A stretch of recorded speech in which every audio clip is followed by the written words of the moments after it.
Hi, Martha. How are you? Good. Thank you.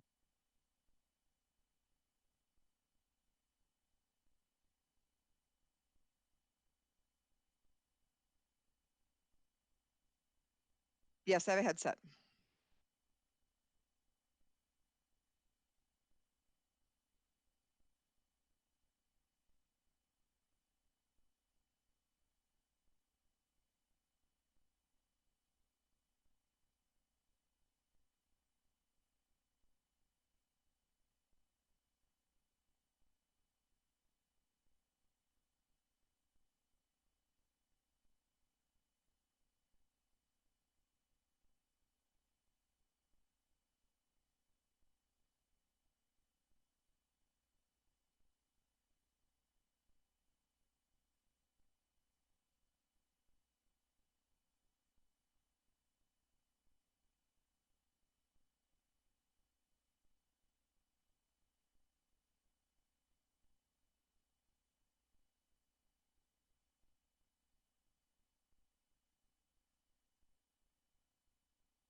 Hi.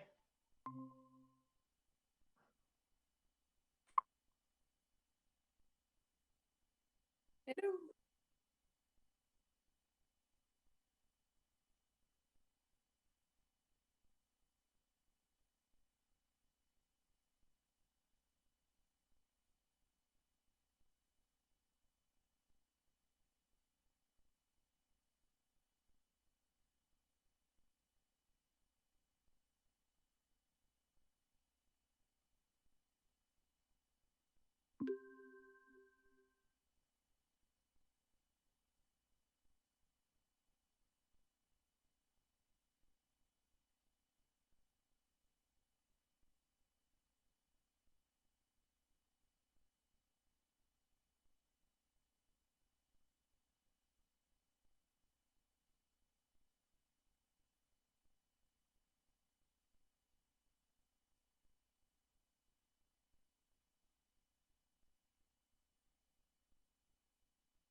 We're meeting tomorrow to work on it.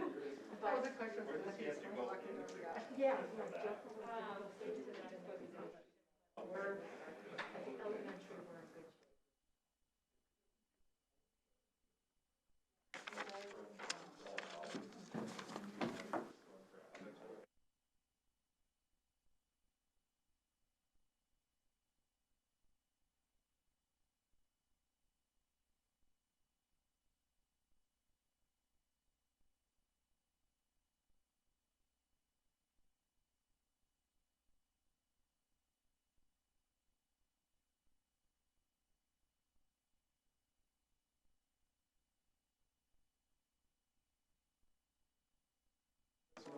Yeah, and it's hard. It's. I'd like to call this meeting to order. Would you please all rise and join us in the Pledge of Allegiance?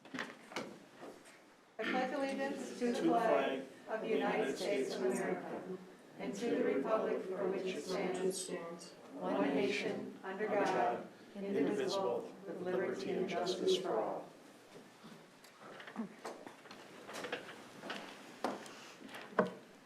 Okay, thank you all for coming this evening. All the board members are present in person and virtual. Move on to open forum. The board has always reserved time for public comment. Due to the limitations of attendance because of COVID, I will read the following statements. We have two tonight from community members. First one is from John Elstad. I'm not sure where he lives. There is no address. We have had 5 weeks of COVID case data below the governor's threshold for full-time elementary, mainly trending downward. What we don't have is a clear plan for our elementary students to transition back to school full-time, which is disappointing to say the least. The perception on my end is that reliance on real hard data has been replaced with speculation or projections on what may happen in the future. Outside of this, Scott County schools like Belle Plaine and Jordan are back in school 5 days a week at the elementary level. Elementary schools in cities that are more populous than Prior Lake, such as Burnsville, Eden Prairie, and Edina, are back at school between 4 to 5 days a week. The start of this school year has been very stressful in our household, between two working parents, a first grader, second grader, and a 15-month-old. We thankfully have the flexibility to do our jobs from home, but I can't help but wonder what it's like for those parents who can't. This outcome leads to kids with parents who have the luxury not to work to become the primary homeschool provider, with no choice for the rest of us. From our direct experience with families in 2020, this has led to additional costs for private care, tutoring, quitting jobs, and expanded paid kids company on-off days, where kids are technically in school, but not receiving high-quality education. After watching the candidate forum, there appears to be a desire for equitable learning for all children in the district. However, our current policy worsens this gap between haves and have-nots, and works in direct opposition of the stated goal of high quality for all children in our schools. Beyond my wife and I, it's been our children's desire to go back to school full-time, starting back in the summer.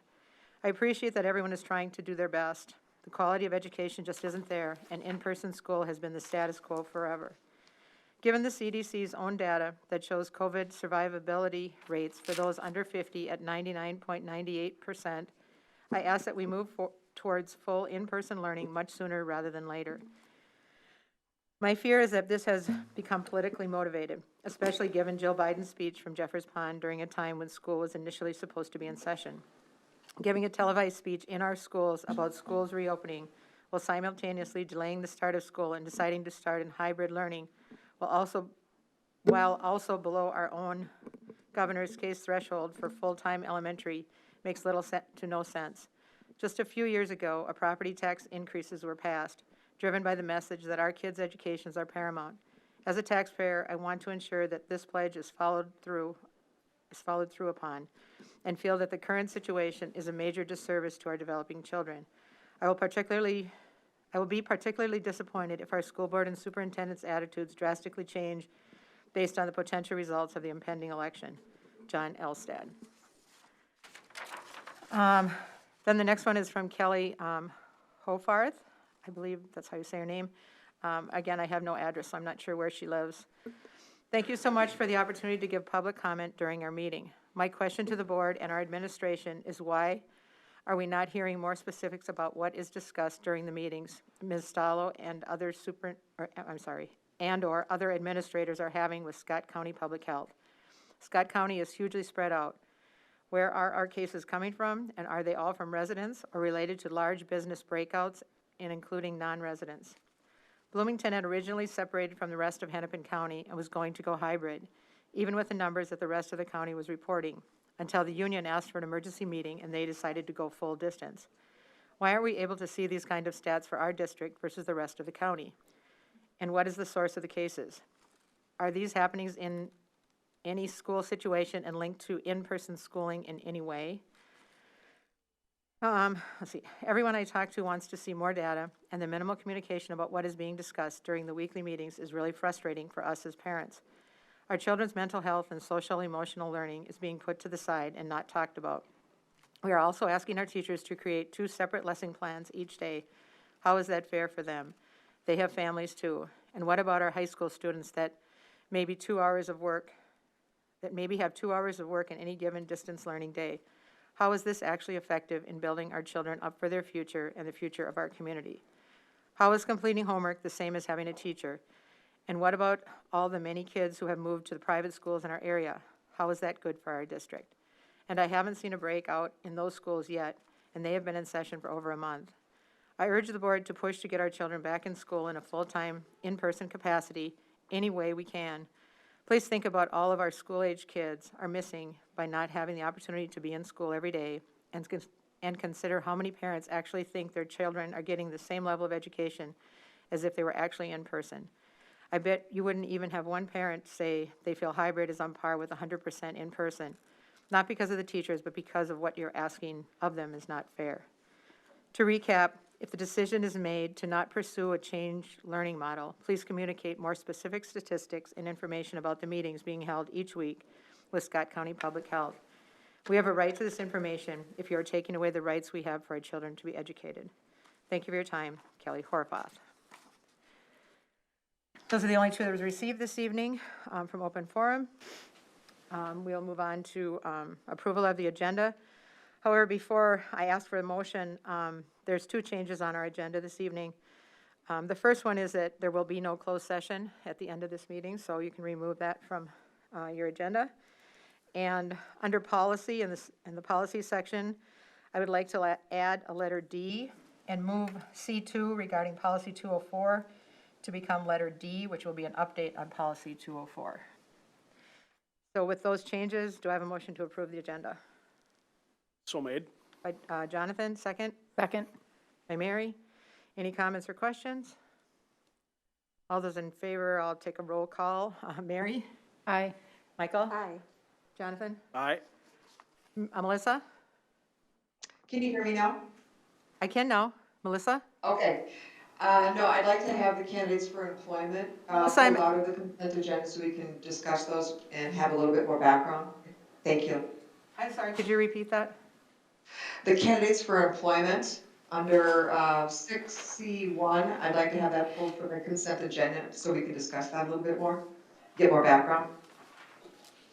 Candidates for Thank employment, you. 6C1. Okay, I'll put Under that, personnel items. I'll put that under personnel, C. Thank you.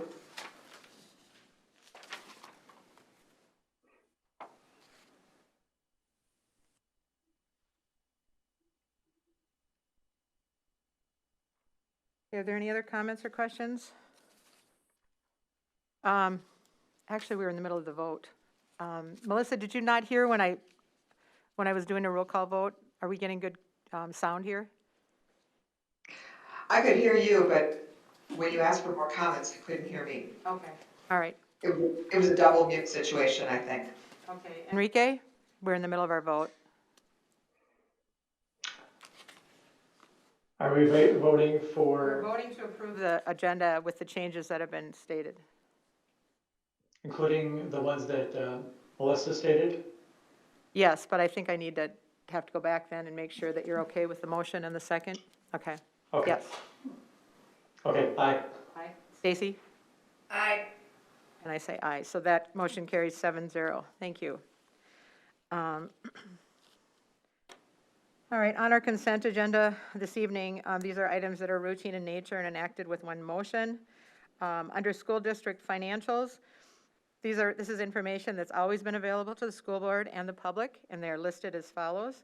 Check wire transfer disbursement summary, wire transfer EFT and ACH banking activity, bank reconciliation statement, building bond investment reports, monthly wire detail, monthly health dental wire detail, monthly check detail, monthly ACH detail, approval of the school board minutes of September 14th and the study session and business meeting on September 28th. This has been removed. Resignations as listed, leaves of absence as listed, district curriculum advisory committee roster, and assurance of compliance report. Do I have a motion to approve the consent agenda? So moved. By Michael, second. Second. By Stacy. All those in favor, Mary? Aye. Michael? Aye. Jonathan? Aye. Melissa? Aye. Enrique? Aye. Stacy? Aye. That motion carries 7-0. Thank you. Next on our agenda is the resolution of acceptance of gifts. We have gifts from Design Cabinets, an estimated value of $70,000 for office furniture and cubicles for the district, and from Jeremiah Flinick, Sanya's Hope for Children, 75 copies of Midsummer Night's Dream for the English Language and Department at Hidden Oaks. Do I have a motion to accept the resolution accepting gifts? So made. By Enrique, Second. second. By Stacy.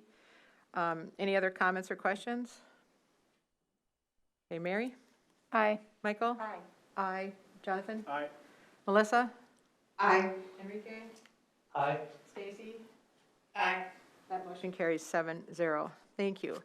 Now we'll move on to Laker Pride, and we'll start with Dr. Stalo. Excellent. I don't know if my crew is here. Are they out there? They're out in the hall. Thank you, Martha.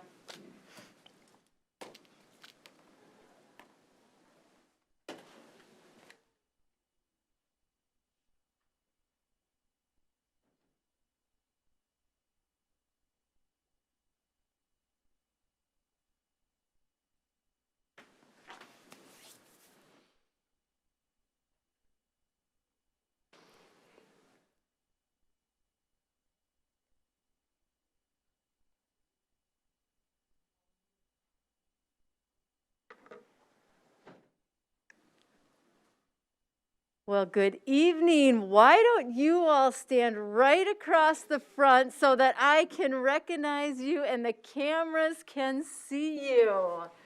Thank you very much. Tonight, it is my pleasure to recognize for Laker Pride our Child Nutrition Services department. Our child nutrition employees have been asked to reinvent the way that we feed kids during this global pandemic, and have absolutely met the challenge and gone above and beyond. The Child Nutrition Heroes served 370,702 free meals last spring and 119,628 since school began this fall, for a grand total of 490,330 meals. I'm sure that it's hard to even, like you do it every day, but to even imagine. That's 500,000 meals. Last year, the theme of Relationships Matter played out in real time, as I know you as a team connected with our operations team, the bus company, and our school communities to serve our students. Tonight, on behalf of our entire district, I want to thank you and your entire team for truly feeding our families, for ensuring that we're supporting our families during this really trying time, and for ensuring that students have the nutrition that they need during this time. I have certificates for every building, and I'm just going to stay back here for a second because I want the mic to pick me up. This evening, in addition to Child Nutrition Services Director Emily Malone and Assistant Director Jamie Anderson, Joan Freeland is here, Kim King, Kaz Katoka, I didn't make it this Kaz. And Kaya Craft Chef. Oh, sorry. All from the amazing Five Hawks team. And we appreciate not only you being here tonight, but what you do every single day to feed our children, but to greet them with smiles and to love them and to serve healthy and amazing food with lots of heart and compassion, always, and especially during a global pandemic. So thank you very much. I do have some certificates. I know I can't shake your hands or hug you, which is really hard for me. And I believe you've got some photos that you want to highlight with us as well. Yeah, let me show you guys a couple photos to just illustrate the unique way that we started serving meals once COVID hit. We've always known we were superheroes, but it was really cool back in, when COVID, everything shut down, but yet we were still working, and that idea of heroes kind of came out. And so I've always thought of them as heroes, but it was great to be recognized as heroes. Let me just figure out where the slides are. Okay, so we did a curbside meal pickup, and we also, we've always had kids come to us for school lunch or school breakfast, and during the global pandemic, we have had to meet kids where they're at or bring food to them. So here we've got a couple of kids, I think that's Red Tail Ridge. They rode their bikes up to Red Tail Ridge and got their meals on their bikes and rode off, and we've got signs all over the district saying where we're delivering the meals. That is Gerald. He's from our operations team. He's our honorable lunch lady. We could not have done it without Gerald and the entire operations team. So he's so fun, and he's always got something spicy that he brings up to, brings to our kitchens every time he picks up food. And then we've got these cute little graphics that we started putting on Facebook and social media to help kids, learn the ways of picking up food during a global pandemic. Here's some more pictures of our heroes and just different ways. One of the things that we had to do was turn our food production into really like a production line. And so in that bottom left-hand corner there is all these empty boxes, and the boxes get filled with meals. And in this case, these meals were going out of Twin Oaks onto school buses and delivered all over the community. So another cute little graphic teaching kids to be 6 feet apart. There's a picture of those buses, another kiddo with his mask on and some healthy foods. We've gotten a lot of praise and recognition from our community, which has just been amazing. So there's one of the cards that we got. And then this one is just showing kids socially distanced. Normally our cafeterias are jam-packed with kids, and they're coming in, and we're just, getting kids through as fast as we can so they can get down or go and sit down and eat their meals. But now everything's slowed down, and everybody's coming through 6 feet apart, and we're serving the kids all of their foods rather than them choosing their own. And then that bottom picture is kind of hard to see, but that's some of the inserts that we put into the meal bags to tell kids what the food is and how to heat it up and how to make sure that they're eating safe food, And that's it. So thanks for having us. Thank you so much for everything. Appreciate you. All right. Thank you.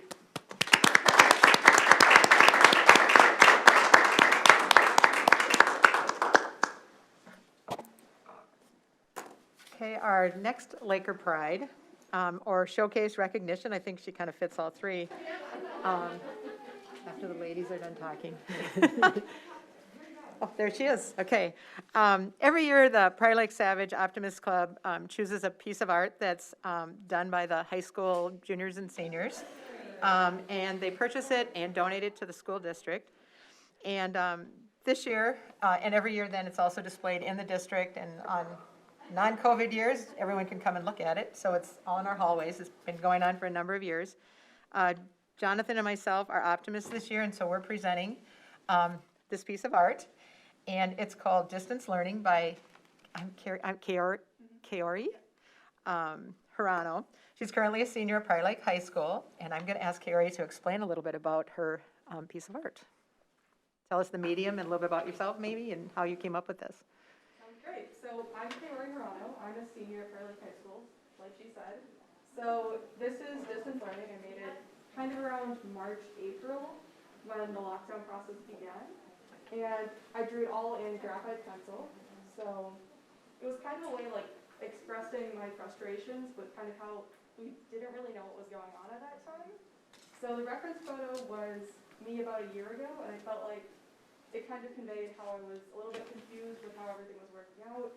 So yeah, outside of art, well, I'm in National Art Honor Society at the high school, and then I'm also involved in a couple other activities like speech, mock trial, DECA, NHS. And yeah, I hope to Well, I was part of the committee that helped choose that piece, and I'm really excited that you won it, so that's great. Or that you won and we get to keep it. So thank you very much, appreciate it. I can't shake your hand, but I'm smiling, you can't see. I can see your eyes, they're smiling. So thank you.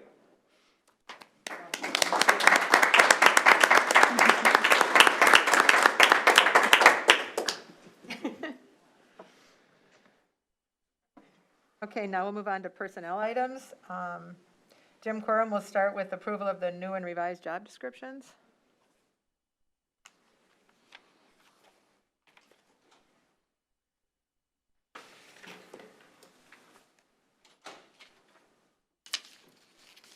Chair Shimmick, board members, Superintendent Stallo, we have a few personnel issues to bring forward for your consideration. The first would be a job description for the early learning coordinator. One of the things we do when we have a change in personnel is we review the job description. We did the same thing here. So it's a revised job description as this job has evolved, which used to be just called the ECFE coordinator. Now it's called the early learning coordinator. And so we made some changes there. Okay, do I have a motion to approve the revised job description? So made. By Mary, second? Second. By Michael? Does anyone have any comments or questions? Yeah, this is Melissa. What's changed besides the title, Jim? Specifically, I wouldn't be able to tell you that right now. I don't have an edited version in front of me. It was more about trying to, and Jeff, maybe you can help me out here a little bit, but we tried to combine some things and put them in there to be more reflective of what we see as far as the responsibilities when it comes to early learning.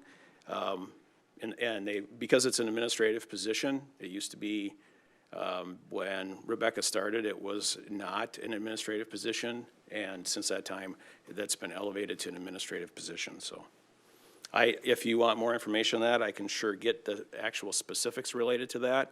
But a lot was about title and qualifications. So no other major changes in the job itself? When I reviewed it, I didn't see any major changes Okay. than what she was currently doing when she left. But it was old job description, like I said, prior to administrative licensure required. Okay. Thank you, Jim. Does anyone have any other questions? Okay, I have a motion and a second. Mary? Aye. Michael? Aye. Aye. Jonathan? Aye. Melissa? Aye. Enrique? Aye. Stacy? Aye. That motion carries 7-0. Secondly? Sure.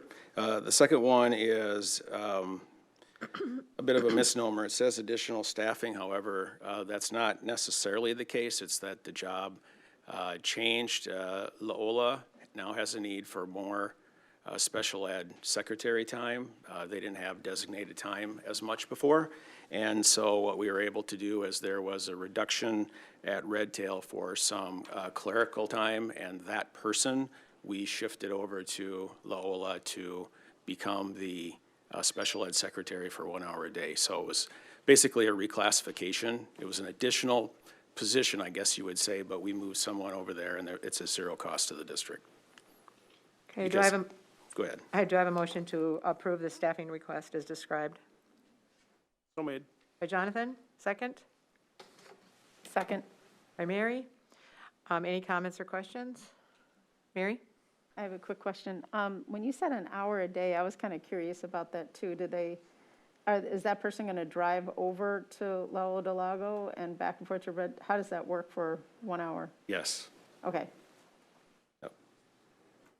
I think we might be able to get creative if we look down the road and see if we can maybe move those hours around as need be, but to get started, that's what it would be. That primarily like start one place in the Yep. morning for an hour and then move over just to help with the, okay, that made sense. Thank you. Any other questions? Okay. Mary? Aye. Michael? Aye. Aye. Melissa? I, Enrique? Aye. Stacy? Aye. That motion carries 7-0. Then what was pulled off of our consent agenda are candidates for employment. And Melissa, you had requested that. Do you want to ask your question? yeah, just to have more background on the candidates for employment in terms of how we're adding, how many new FTEs for frontline teaching, and the cost of that. Yeah, as far as if there were specifics on there, I didn't have those questions, but I can tell you generally, looking at it, the majority of those positions are, there is no ads that I'm aware of. These are all current allotments that we have, in many cases, held off on filling in kids company, child nutrition, or we just couldn't fill them until recently. We've been able to do some more hiring. The teaching ones that you see on there were either a late retirement, a resignation in August that we allowed them out of their contract because we found a suitable replacement, or they were the authorizations that the board approved when we asked for additional FTEs in elementary prior to the start of the school year in order to accommodate Distance Learning Academy and the hybrid model. So if your question is, are there extra ones on there that the board didn't approve? I do not think so. All of these were either approved and hired, or they were existing positions that we are now filling.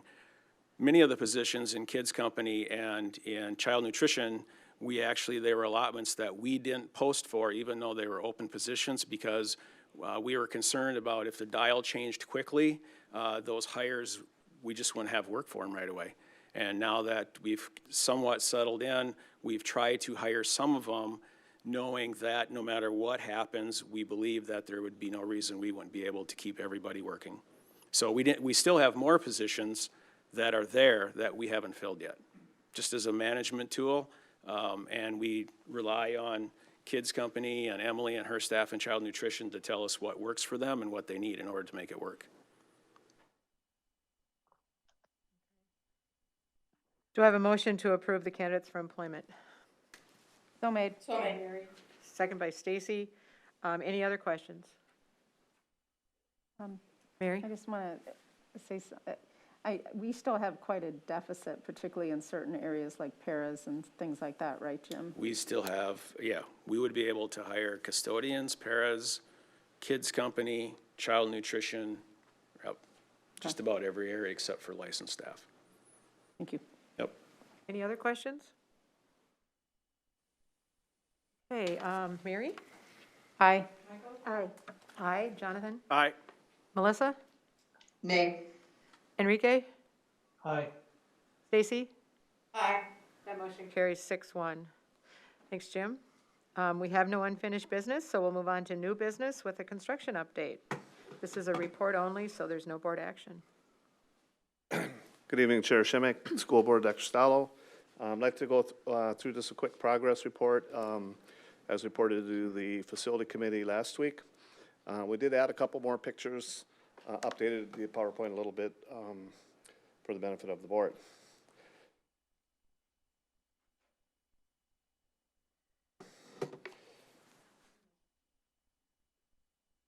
One second, please. Martha? Okay. So here's some pictures of Twin Oaks. I don't know if, I wonder if everybody's been through that space, but it's really a beautiful space. You can see skylights were added, a lot of lighting, some really useful breakout spaces, and the classrooms. Thank you. High school kitchen, we're Still working out a few, I'm trying to come up with the right word, because bugs isn't right and kinks isn't right, so, trying to figure out, we're still working through the opening of that kitchen. The child nutrition staff's doing a great job there. It's really, if you remember what they had and what they have now, it's a great space for them. Here's some of the commons and kitchen servery. See, it's really updated, a lot more room, and not quite as cramped as it was. Another servery picture. The shot of the learning stairs.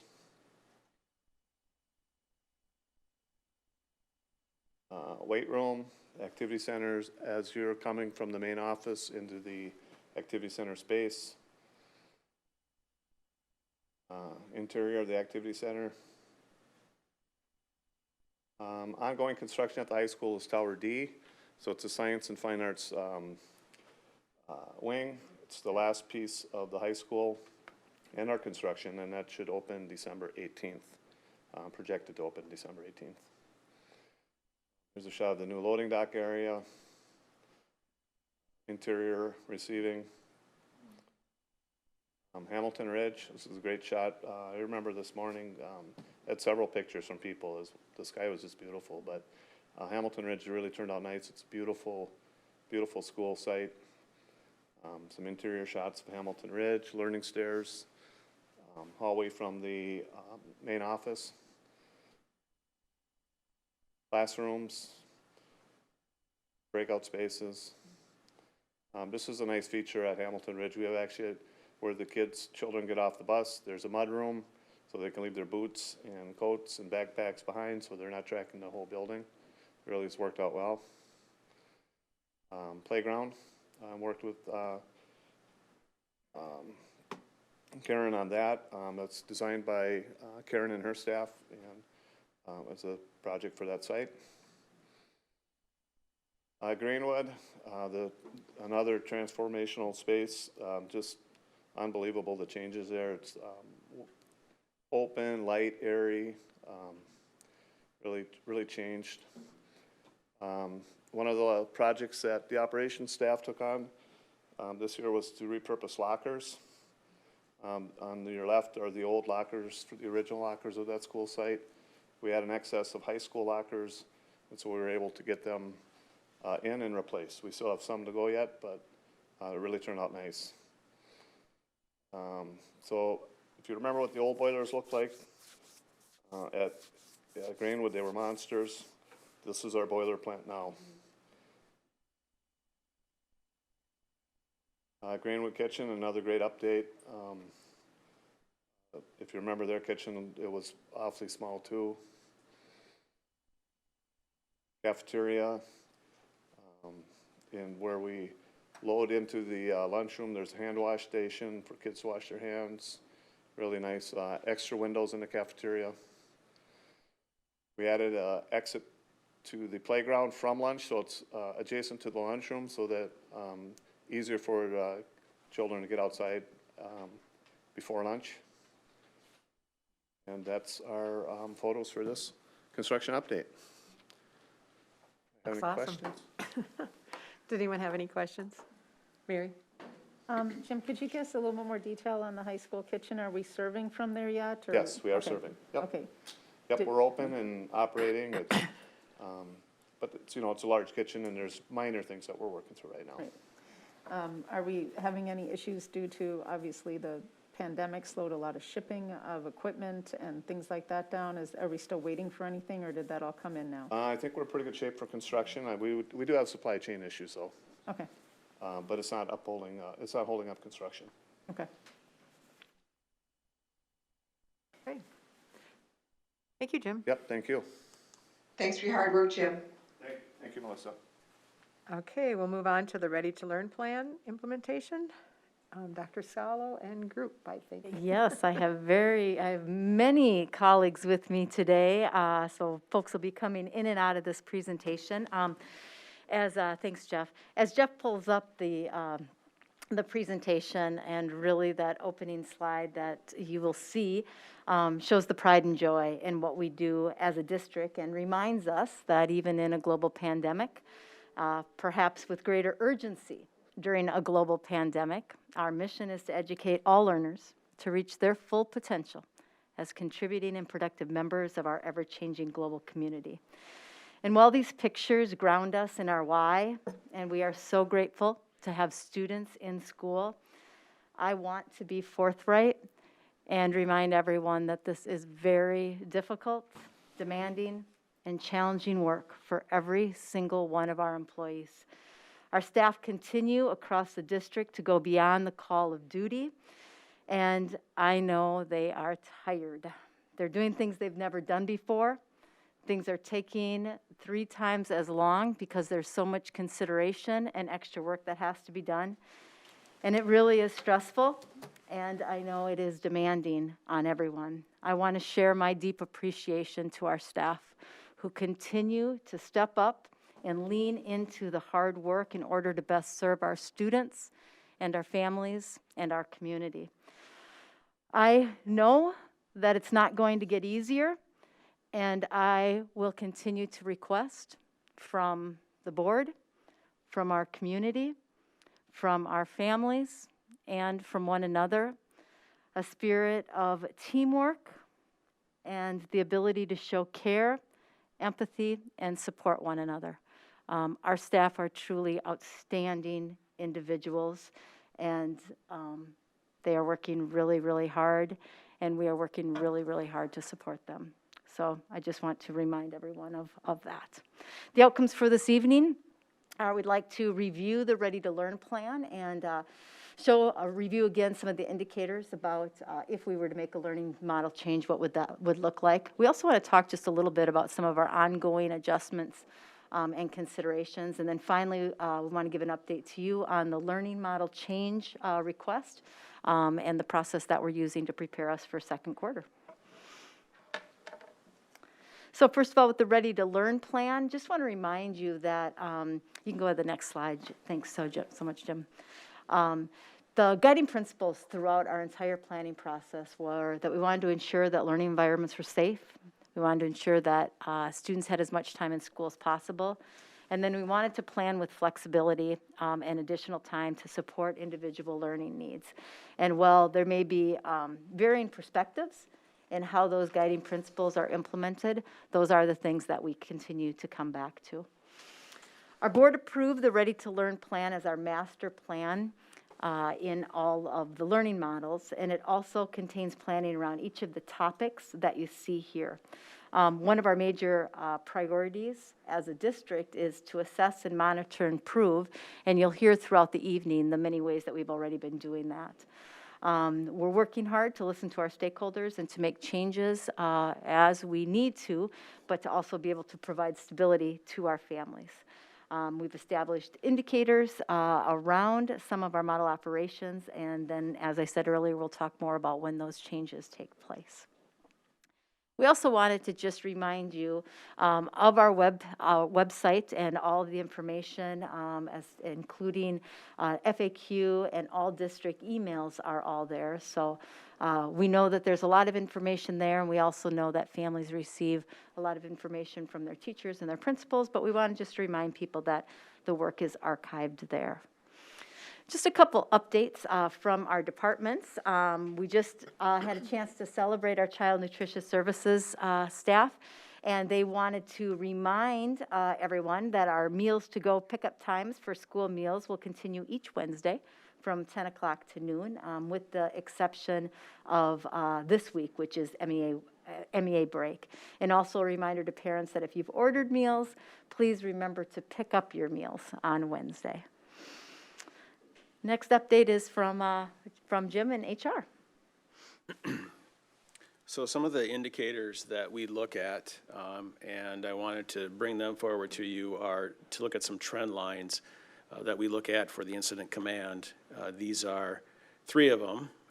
We added a 4th one here, or changed a 4th one to give you an idea. So when during the incident command briefing, we look at this in a whole lot more detail, but if you look at this, it gives us sort of a graphical or visual picture of where we're at, because as I've said for many meetings on this subject, the COVID Scott County numbers tell us what we can do, and staffing and building capacity tell us whether we can do it.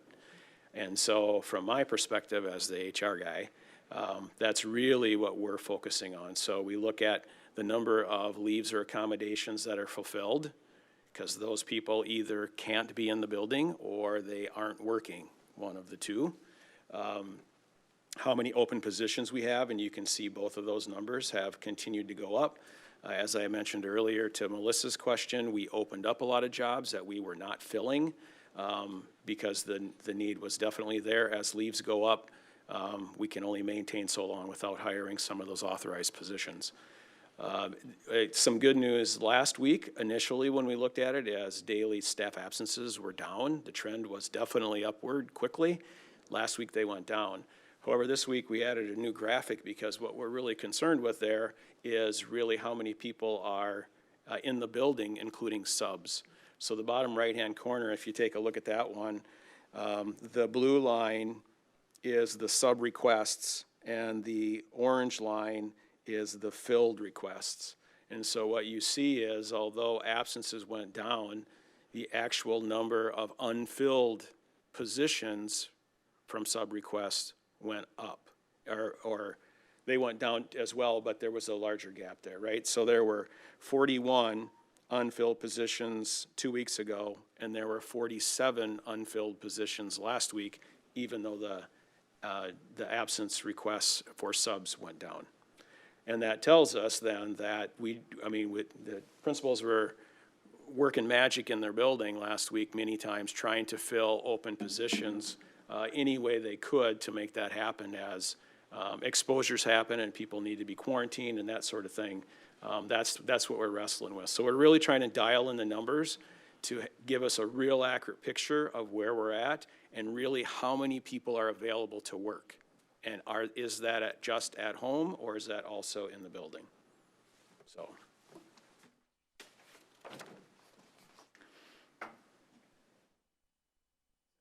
Yeah, thanks, Jim. Good evening, Board Chair Schimmick, Dr. Stallo, board members.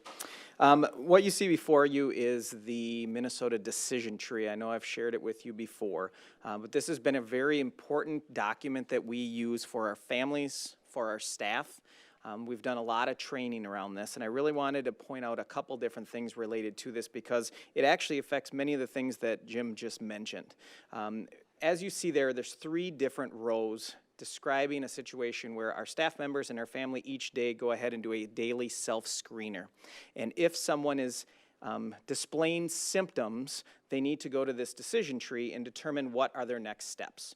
The top row is for someone who has one of the less common symptoms, which is very similar to what our families have done in the past. Anytime that a student has one minor symptom is determining whether or not they're able to go to school, determining if they should stay home, but it's not necessarily COVID related.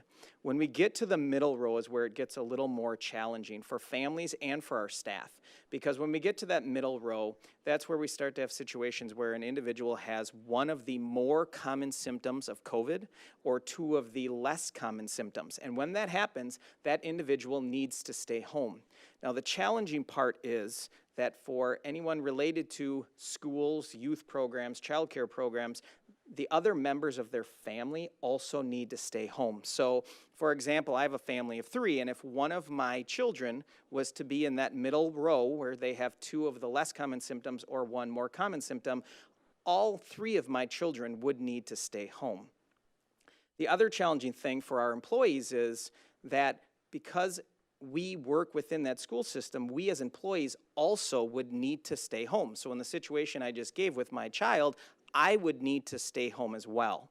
And so we have, for example, I know talking to Dr. Bezick this morning, he had 6 staff members that between yesterday and today reached out to him and said that they needed to be home today because their child developed symptoms yesterday and today. And so it really puts us in that difficult position that Jim Quern was just mentioning. The next thing I'm going to talk about is that idea of if and when and how we get the opportunity to change the dial. We know that we're currently in that hybrid model. As Jim mentioned, we look at the Scott County number rates and work with Scott County Public Health to see what is possible, and then we need to go ahead and see what are we able to do within that. There are some different things that we look at in each meeting that we have with our incident command. So even before that, on Thursday afternoons, Dr. Stallo and I have the opportunity to meet with all of the Scott County school districts as well as members of Scott County Public Health. And they give us a variety of information. The first and foremost that they give us is that 2-week case county data. The second thing that we talk about at that point is actually going to something that someone mentioned in the open forum today, and a phone call I actually had with a parent today was, when you're looking at that, are there cases of one large outbreak? Is there a super spreader event? We ask those types of questions, and Scott County Public Health shares that information with us. I can tell you that in all of the weeks that we've been meeting with them so far, the answer has been no. There has not been one large event or one concentrated area so far. All of our cases have been continuous county spread. There hasn't been one individual event. After we do that, then we come back to our team, our incident command team, and we go through a variety of things. Jim just mentioned the staff coverage. We look at student attendance. We want to see how is our student attendance at each of our buildings looking compared to what we've done in the past. And so we look at the percentage of students that are present because we can compare that to where we have been with past years. We have Jim Delwo and Maureen Mullen share with us where are we at from a health and safety standpoint as well as operations. Are we able to staff? Do we have the appropriate PPE? We look at childcare. We look at our child nutrition services and how are we able to staff those areas.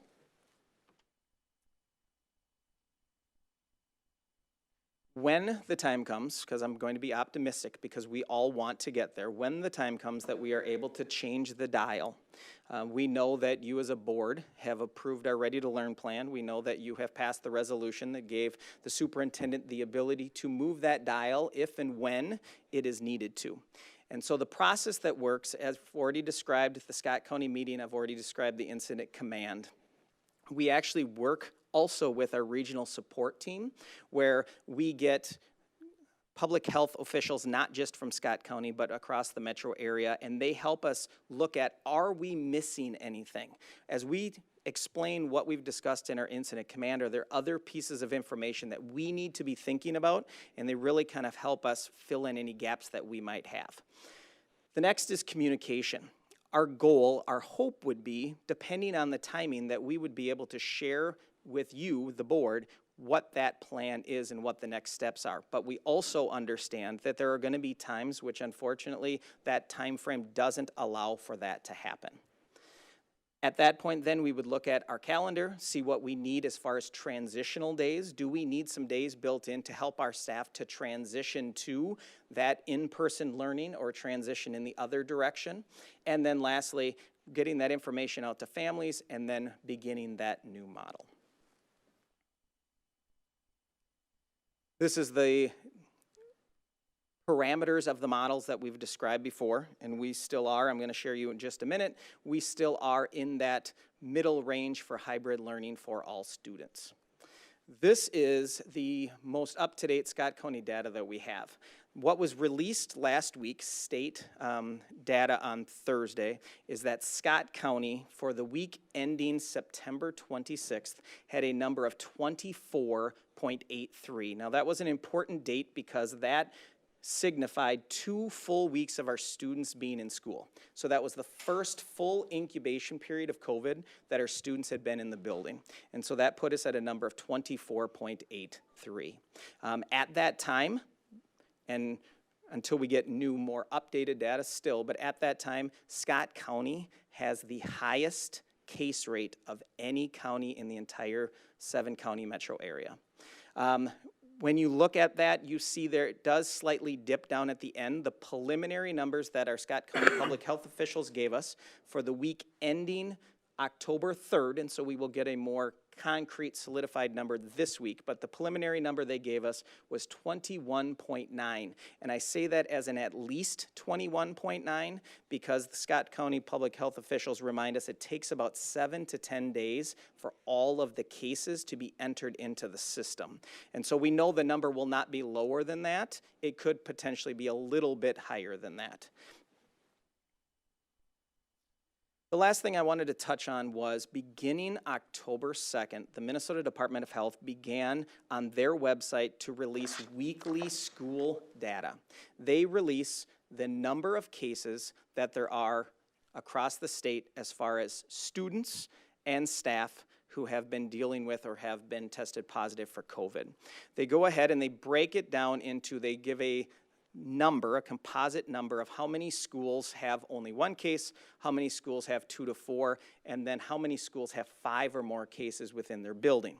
The buildings that have 5 or more cases are named out specifically and called out on a list. Prior Lake Savage Area Schools currently does not have any schools that are on that list. To provide you an update, with our cumulative number, we have had 10 positive cases so far of students and staff combined. A school that is put on that list with the Department of Health stays on that list for 28 days. It's 2 incubation cycles. If they have not had a new case in that 28 days, then the school building's name is removed from that list. Thank you so much, Joe. As you can hear, Joe is doing a fantastic job as our district COVID coordinator and working really closely with our leaders and our staff across the district. The next few slides, we're going to talk just a little bit about some of the adjustments and considerations that we have been talking about as we move forward. One of the things we want to pay attention to is while we develop plans throughout the summer, certainly as we begin implementing plans, we're going to learn a lot and continue to change things as need be. I wanted to let you know that last week I had an opportunity to meet with all of our building principals for their fall goal-setting meetings. And one of the questions that I asked and one of the expectations that I have moving forward is I asked them, how's it going and how do you know? How's it going for staff and how do you know? How's it going for students and how do you know? How's it going for parents? And how do you know? So every one of our principals was able to share, mostly in really informal ways right now, how they're learning, how they're having conversations and observations and doing some surveying and working with their built teams and their learning teams and at staff meetings doing some exit tickets and PTCs and emails and phone calls with parents and conversations to really assess how things are going and how they know. And we'll continue to talk about and look at more formal ways for collecting this at the site level as well as the district level as we continue to move through the process. Also gotten a couple questions. Our parents, especially parents with multiple children, are getting many emails throughout the day from our teachers in our schools. And last spring, we instituted a protocol and requested that our staff use a similar email subject line where they include the grade and the class, the subject, or the teacher name for elementary, just to help parents navigate some of these communications a little bit more. So we asked principals this week to remind their staff of those protocols, and hopefully that will help parents as they're supporting their children and navigating this work. One of the big changes that came about was last Thursday. There was an update from MDE and the Minnesota Department of Health with some guidance change around indoor sports and concerts, plays, competitions, and performances that have spectators. Originally, they had said when they allowed volleyball to happen, they had said that there would be no spectators, and now they are allowing a total of 2 spectators per participant. We still must be separated by 6 feet, and the event space can't exceed 21%. No venue can exceed 250. School districts must require advance reservations or ticketing and must have a reservation list for that. So that's one of the changes, and we are looking forward to letting our parents see our kids in action as we move forward. There was another statement on the guidance that talked about public schools being used by outside users by using our facilities, and certainly we also have many of our outside users and partners use our facilities. And as you know, we have made some decisions for first quarter that we were not allowing in the indoor outside users to use that space. And I want to speak on the next slide, and I'll have Jeff help me a little bit on the next slide with some of the challenges to that right now. First of all, I just want to remind everyone that our priority is to make sure that our students can stay in school. In order for that to happen, we have enhanced cleaning protocols that require our staff to cover shifts that they normally would at night, do more of that work during the day. We also are expanding our building hours to go a little bit later as more of our school activities open up, which is going to put some strain on our staff. And as we heard Jim talk about earlier, we do have custodial staff who are either on leave or out with illness, and we have positions that are posted. It's also important to note that because of COVID-19, the use of our facilities looks a little different because of our pod system. We have to spread kids out and use more of our facilities right now than we have in the past. We also have our blue gym at the high school is used as a full-time classroom where students meet in order to work with teachers that are teaching entirely online.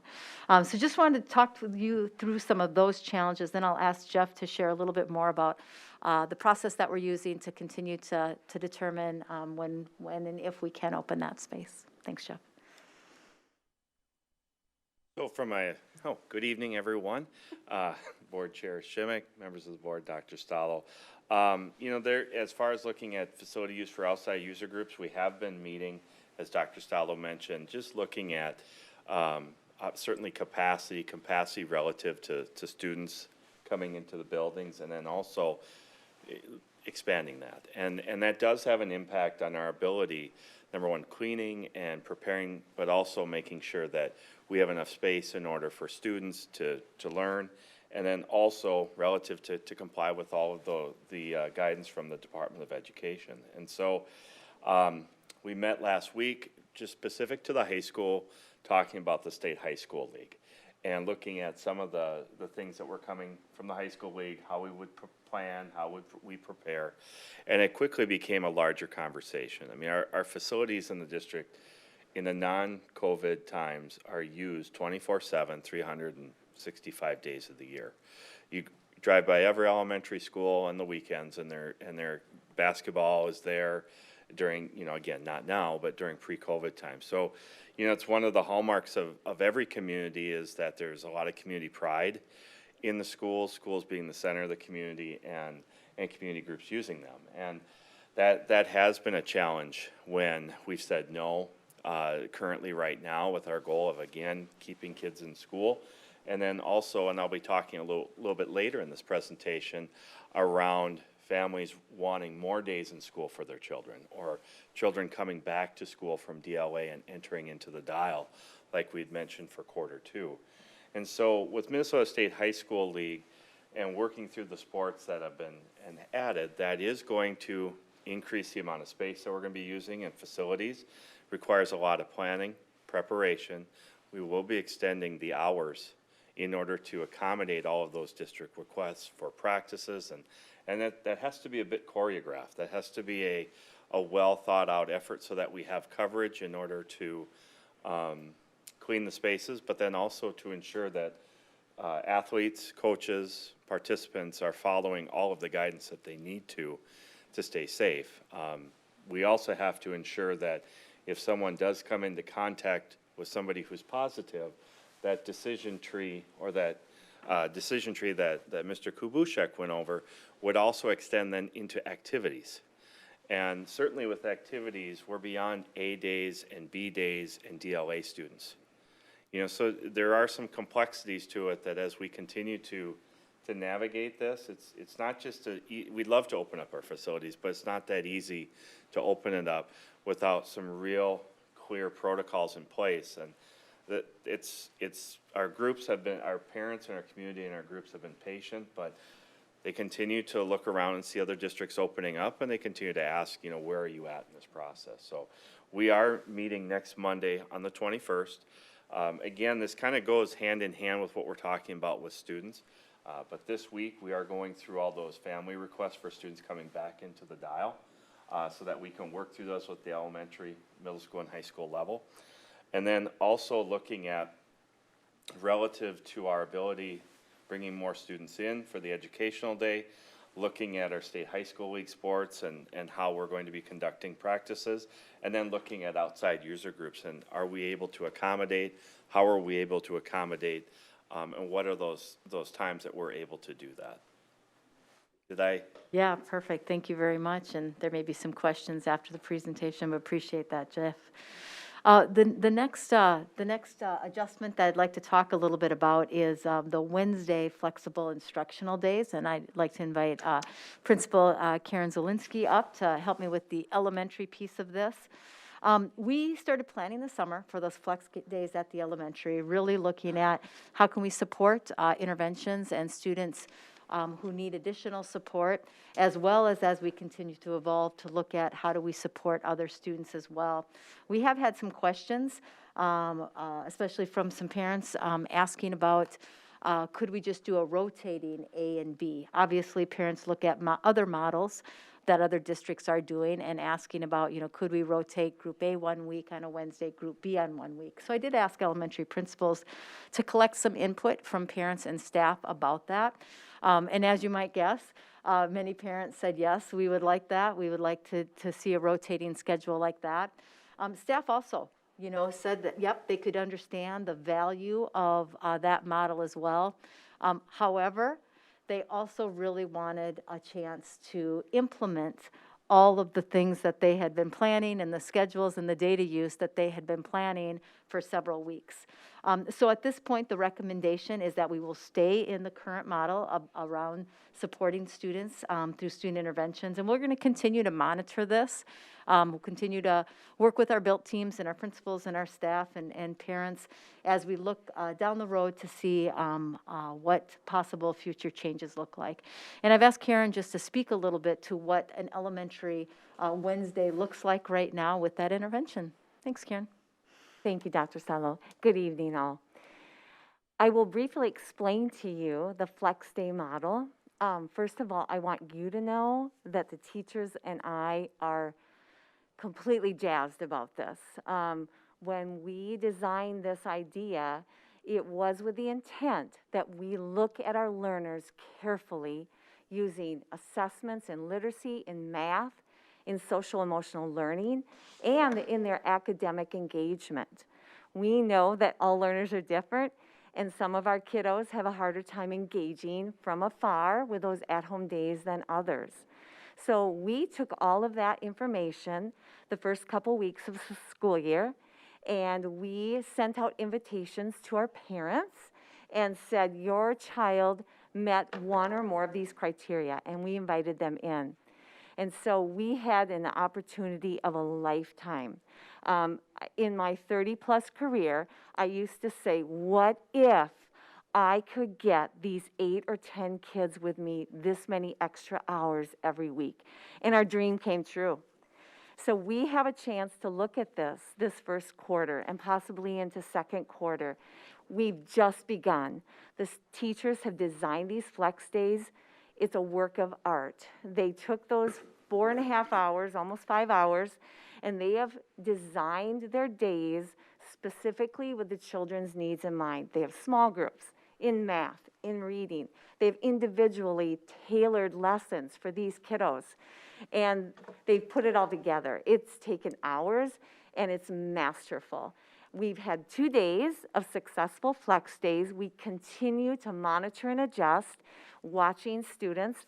We want to see what kind of impact this can truly have. And it's exciting. I'm really excited to see what can potentially happen and the growth rates of the students. That's what we're interested in. These are the students we really want to hone in on. So we're excited about that. And we also want to be fluid and flexible because we know that this might be an opportunity for a few of our students to just get that little boost. And they might be good to go. And we will invite in other students to also partake in these specialized days. Awesome, thank you so much, Karen. At the secondary level, the flex days are really an opportunity for our teachers to spend some time with our Distance Learning Academy students and to have some structured time for that, as well as professional development and collaboration. At this point, they are inviting some students in, but not to the extent that the elementary is, and because of the secondary teacher's expectation of teaching home hybrid, in-person hybrid, and DLA at the same time, Distance Learning Academy students, we really value the Wednesdays and the opportunity that teachers have to connect with students during that time. At this point, I'd invite Dr. Edwards and Dr. Bizik up. I don't know if there's anything else that you would like to say with the flex days. And as you're walking up, I will just go on to the next slide quick, John, if you want to forward that for me. I would love to. Dan, I'm going to let you. Thank you. Thank you. And I know the last time we presented, we talked a little bit about the difference between elementary and secondary Distance Learning Academy. At the elementary level, it is its own school. With over 600 students, so we've got sections of every grade level and teachers designated as only DLA teachers to those students. At the secondary level, it's different. As I just said, this is not a different online school. We wanted to maintain a full range of all of our class offerings as well as a 6-period day. And I remember Dr. Schuttinger talking about the importance of our teachers and our rigor with this. So we built that a little bit differently. And as I said, what the model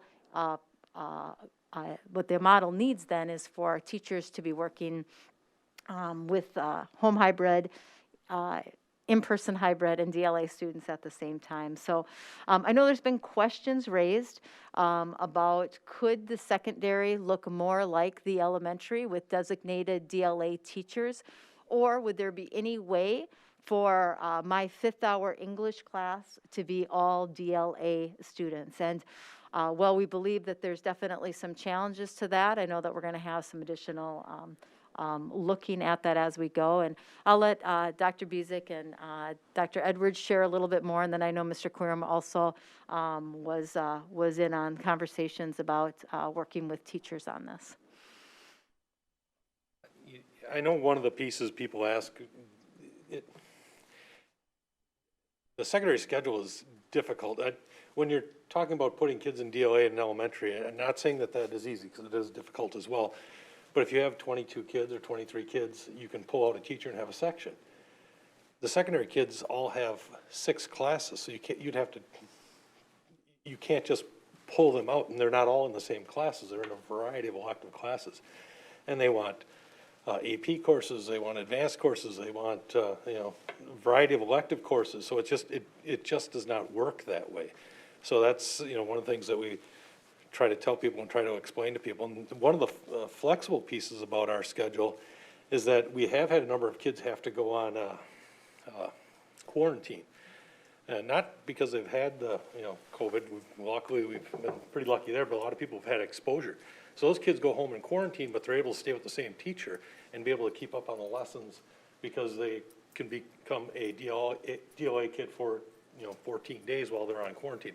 So those are the pieces that are actually helpful to, and hopefully we don't see more of that, but my concern is as we get to the winter months and all of that, we are going to see more of that, and we feel like we're set up pretty well to be able to meet the needs of those kids and our staff as well that are going out. I've heard people ask questions about the blue gym and why we have a blue gym set up with some extra classrooms, and we've been using that on a daily basis. Like I said, or Joe mentioned, I had 6 different people tell me over the weekend that, oh, I've got to quarantine because, you know, I have a kid, or myself, I've been exposed.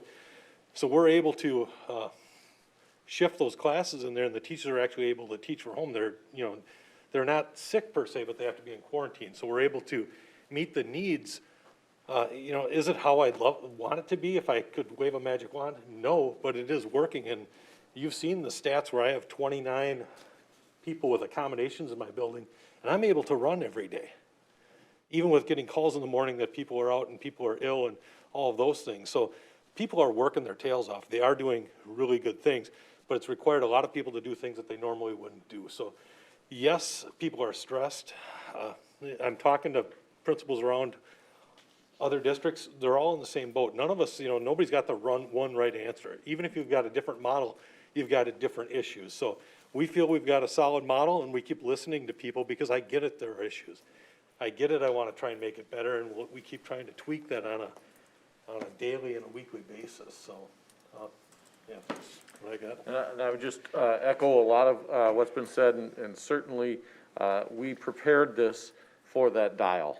I think that's really the key thing is, as we began looking at this back in July and into early August, right after we received that dial information from the governor and those specific numbers, we knew in reality that going between models was going to be a real, the secondary level, as you look at that threshold that Joe Kushik was talking about earlier tonight, the number for secondary that gets us into hybrid or into distance learning is at that higher number threshold. So we were really prepared as we put together our schedules. We spend a lot of time at the secondary level.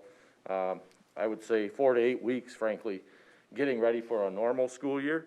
But in this particular case, our schedule gets built, and that in a normal, typical school year, we aren't accounting for capacity constraints that we have as well to consider. One of those things that we definitely would have to give careful consideration to.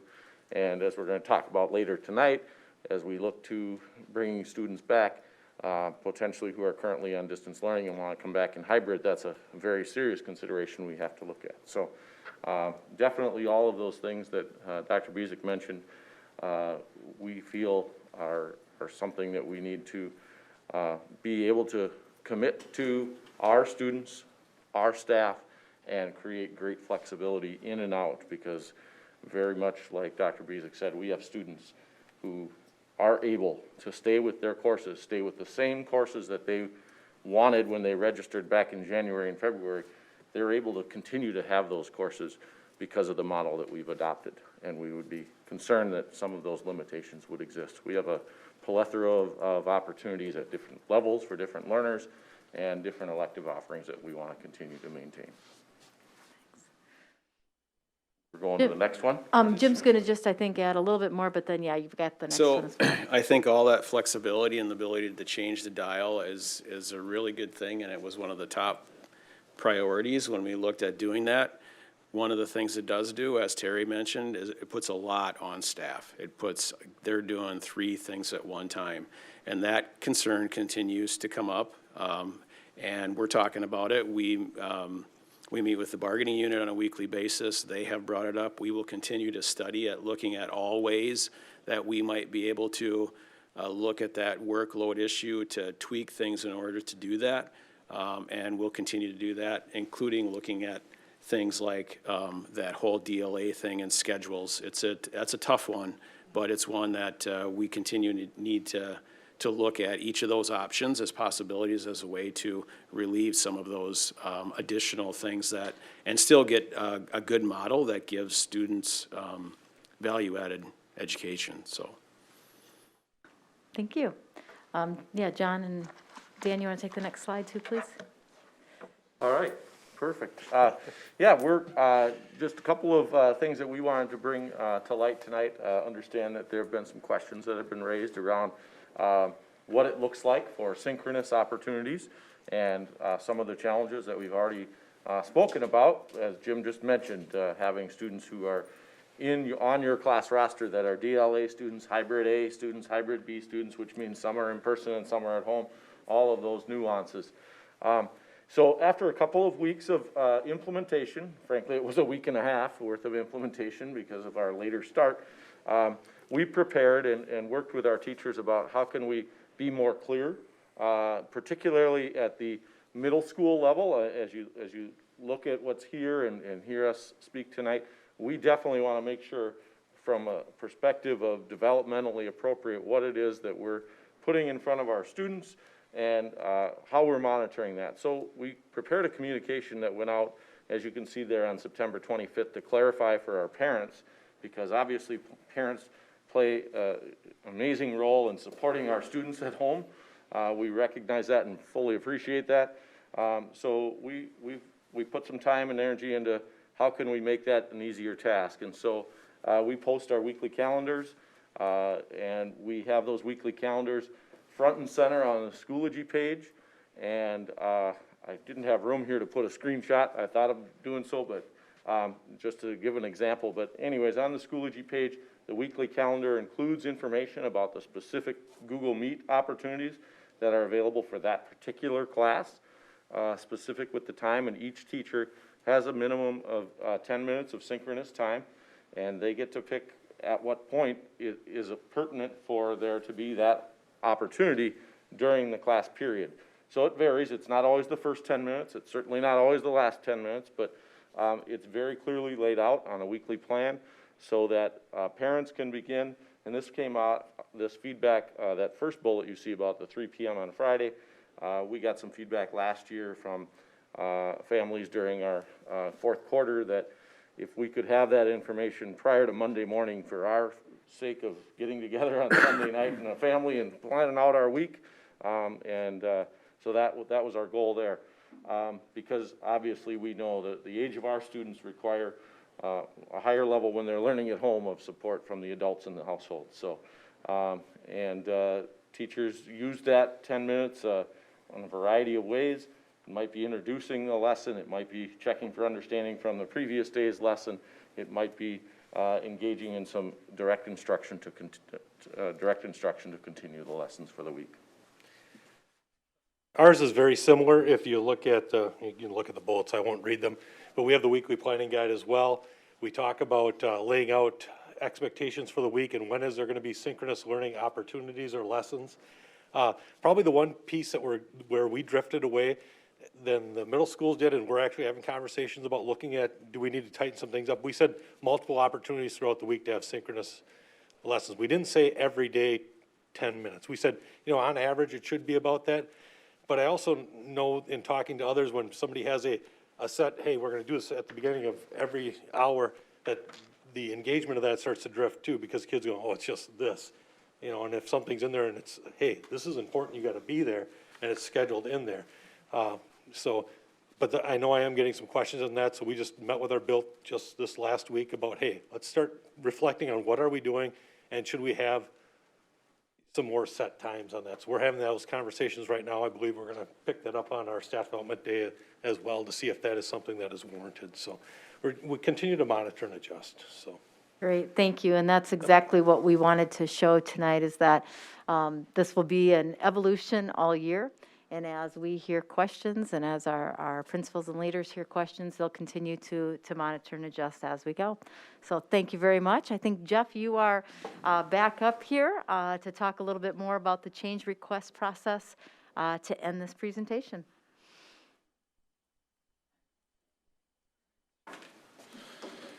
Good evening again.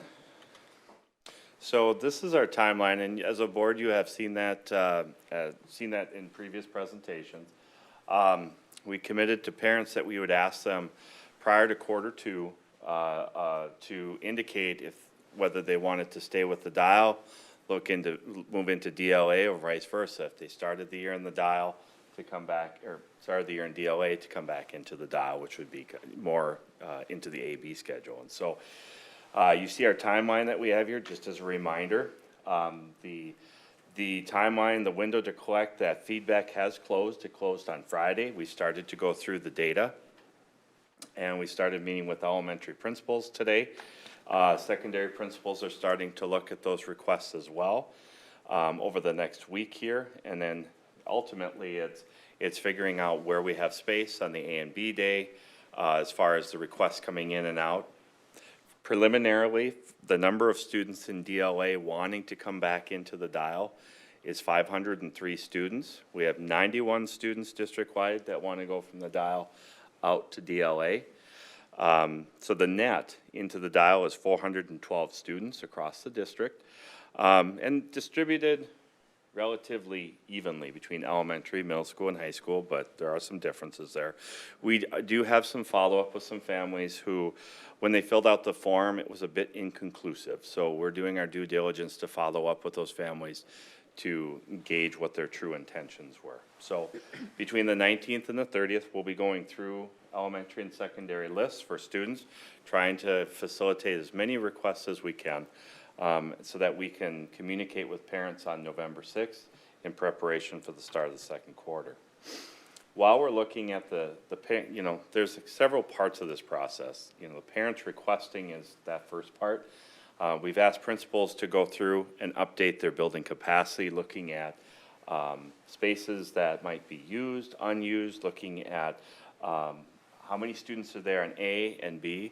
We realize in some buildings or some grade levels that B days seem to be heavier than A days, particularly in some of our elementary, and that's just given because student enrollment has fluctuated since the start of the year, and that's, you know, in this type of year, I think it's understood, but every year we do have student enrollment fluctuations during the course of the first weeks and first months of school leading up to October 1st.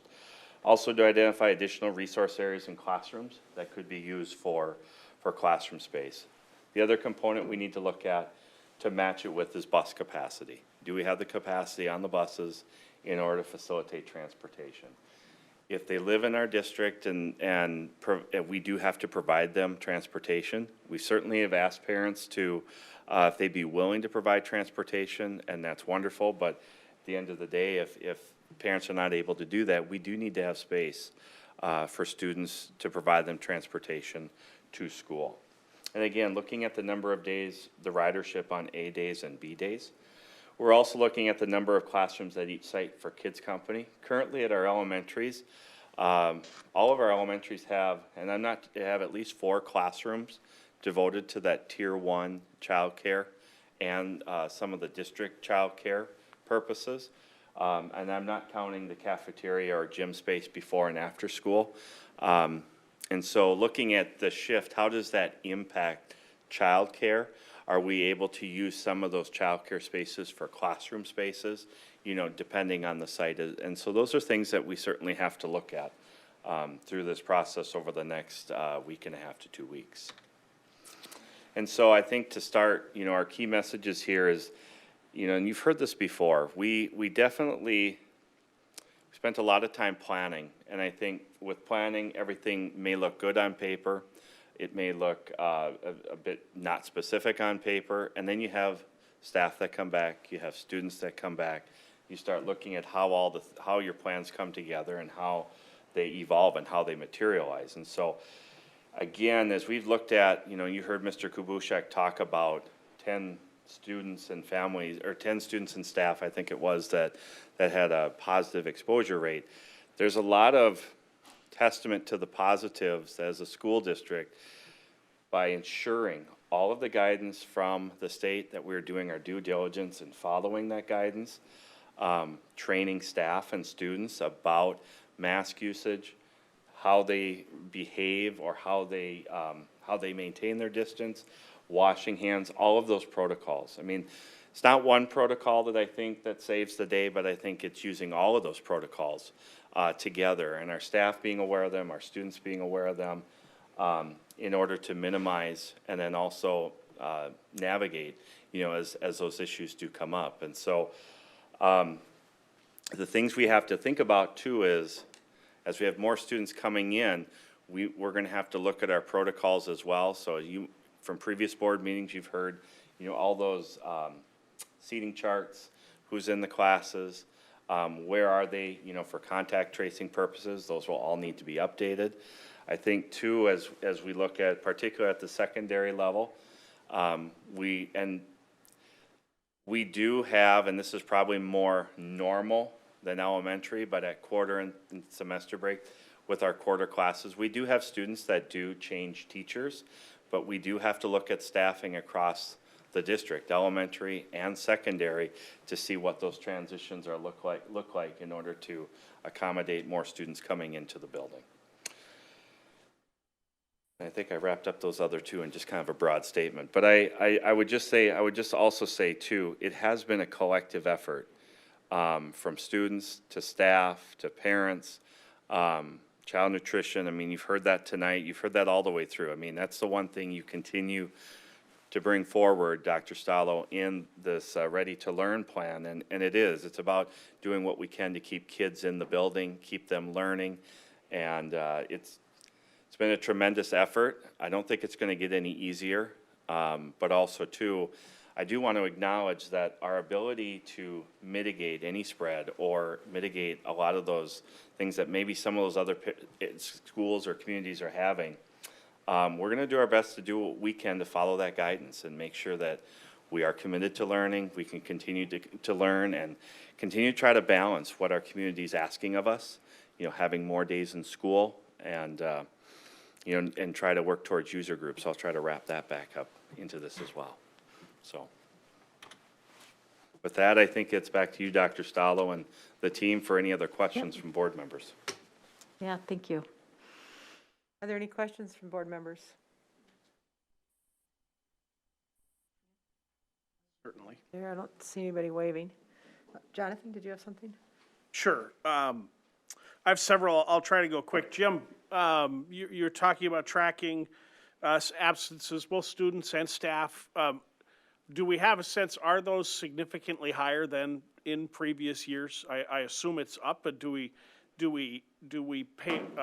track whether those are directly attributable to COVID? How are we doing there? I'll start at the Jim, can you come up to the mic, please? Thanks. Want me to use my teacher voice? I got the last one. The absences are just absences. And what we're looking at, and we can break that down and we could look at that, the reasoning for that. But I think our main concern is who isn't available to work, right? So who isn't here? Ultimately, that's what makes the difference. Is it different? I think it's up a little bit from it would be in a normal year. And it's going up as we go. It'll be curious to see after we get a few more weeks under our belt what that looks like, what that spread becomes, if there is one. My guess is, if you think about cold and flu and everything you heard here, plus potential exposures, that is going to go up. I don't have the numbers for you right now.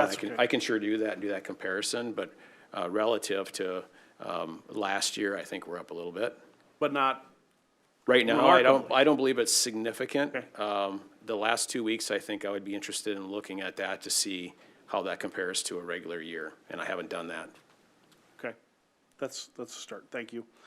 I think this is probably a Jeff one, or maybe Dr. Bezic and the secondary guys. As we get students coming back, as they change to being on the dial, does that give you an opportunity to try to accommodate more? I think you mentioned kind of asking to be able to have my fifth hour be all of my DLA students, or those requests coming from staff, and that idea. Is that something we're trying to work toward? Do we think with additional students coming in the building, it's an opportunity to It doesn't make it any easier. For them coming back, it makes it tighter.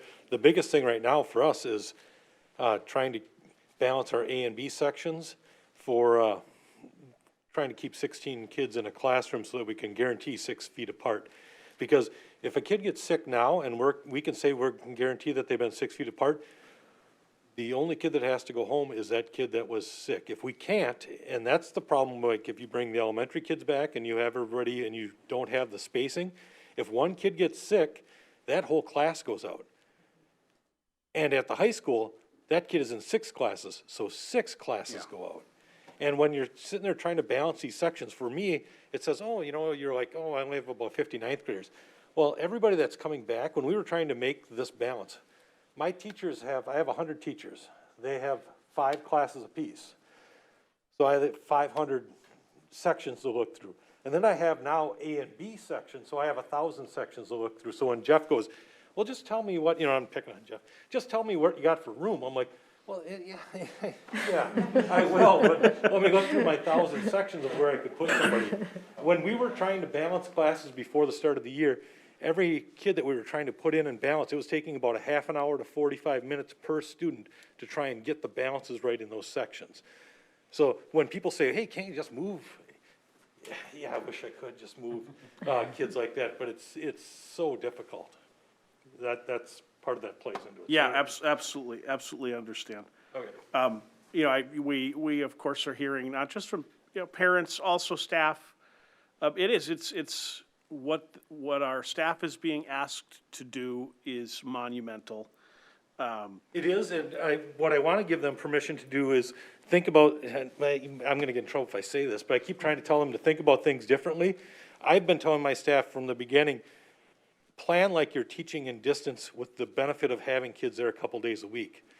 But people want to, we've got high-performing kids, high-performing staff, and they want to give kids the best education possible, and they're killing themselves a little bit trying to do what they've always done. And you got to look at it a little bit differently. And that's easy for me to say because I'm not in the trenches doing that, but I keep trying to say that to try and give them permission to look at it doing it differently.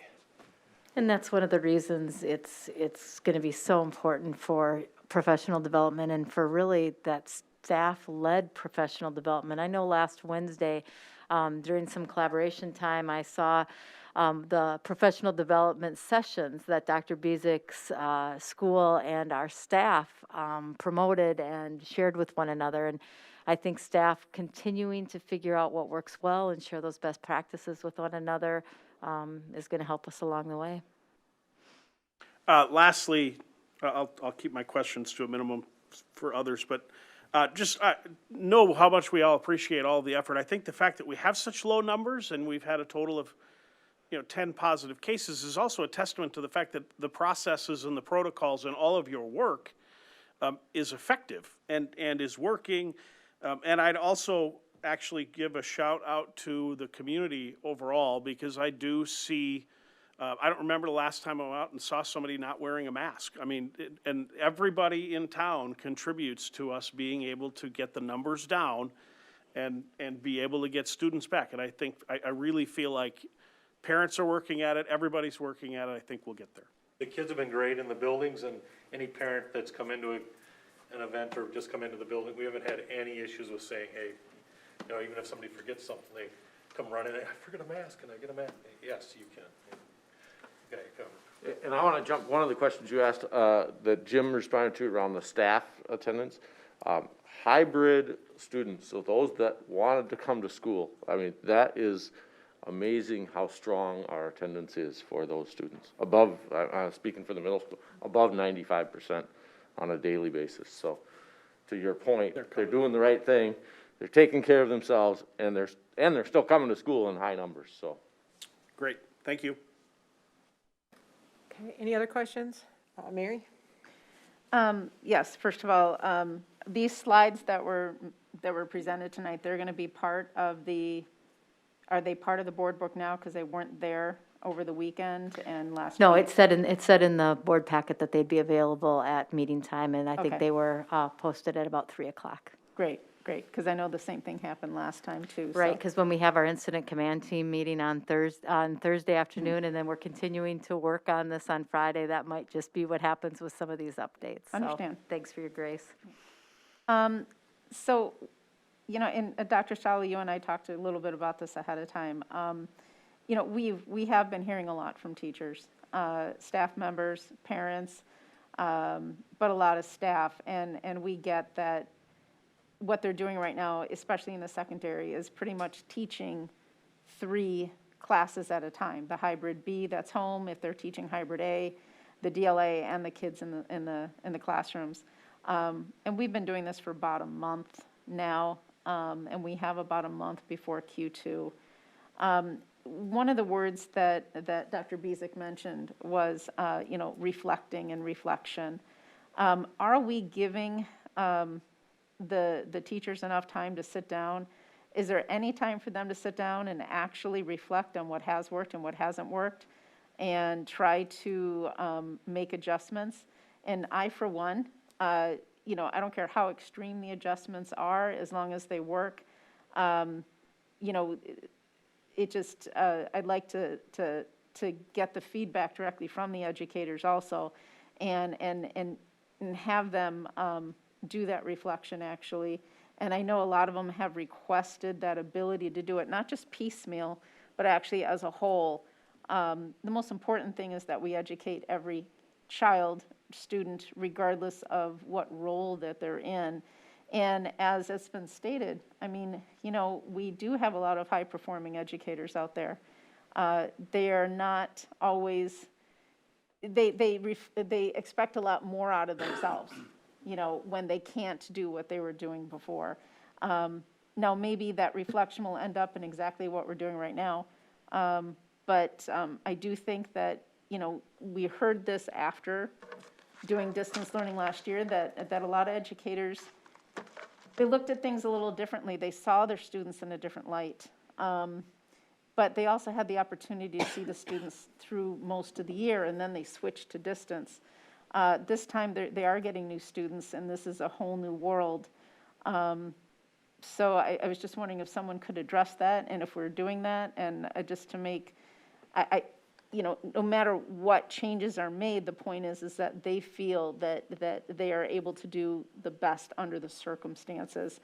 And I think the general consensus is right now that I'm hearing of the ones that are speaking up and talking to board members, whether it be in a grocery store or over email or giving us a call or something like that, that they, for whatever reason, there's a lot of frustration, and it's not just the stress. I think it's really because they want to give every student, regardless of the circumstance that they're in, the opportunity to have that in-person experience.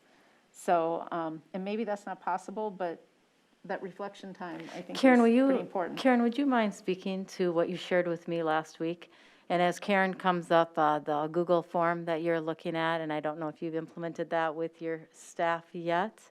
And then if you recall, that was my meeting with principals, and certainly principals haven't had a whole lot of time, nor have teachers, to reflect, but I agree. I think that's exactly what we're hoping.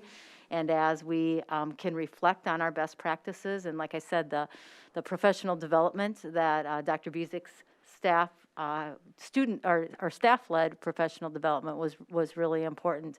But Karen just shared with me, I know there's other principals that are doing that, but I think that's kind of the idea of how do we give teachers a chance to share where they're at. Right, because they don't have a lot of time. You're spot on. And like one of my teachers said to me the other day, I am teaching like my hair's on fire. And she is moving and shaking, and they all are. And it's on us to create those windows of opportunity where they can reflect and stop. Fortunately, we use the Dufour's PLC model, and so they do meet once or twice a week and just as a team reflect on how it's going. More importantly, we all need to check in with teachers and say, how are you? No, how are you really? As a wise superintendent said to us recently, to really find out, how are you? And so one of the methods we're using is I have 2 staff meetings per month, for example, and I'm using a Google form as a check-in method. And I know other principals are doing this too. This is just not just me. And it's asking them, how are you on a continuum of 1 through 5? I'm drowning. Hey, I'm doing great. Talk to me about it. Tell me your challenges. Tell me your successes. Tell me what you need from me. Tell me how I can better support you, how we can better support each other, and how we can help each other make it through this really, really difficult time. So, yeah, point well taken, and we really want to keep building in that time for them to reflect and talk and really tell us how they're doing. I want to clarify something, though, and I get that, and I appreciate the support. you know, that what they're going through is pretty tough. What the students are going through, what the families are going through is you know, it's tough. That's an understatement, I think.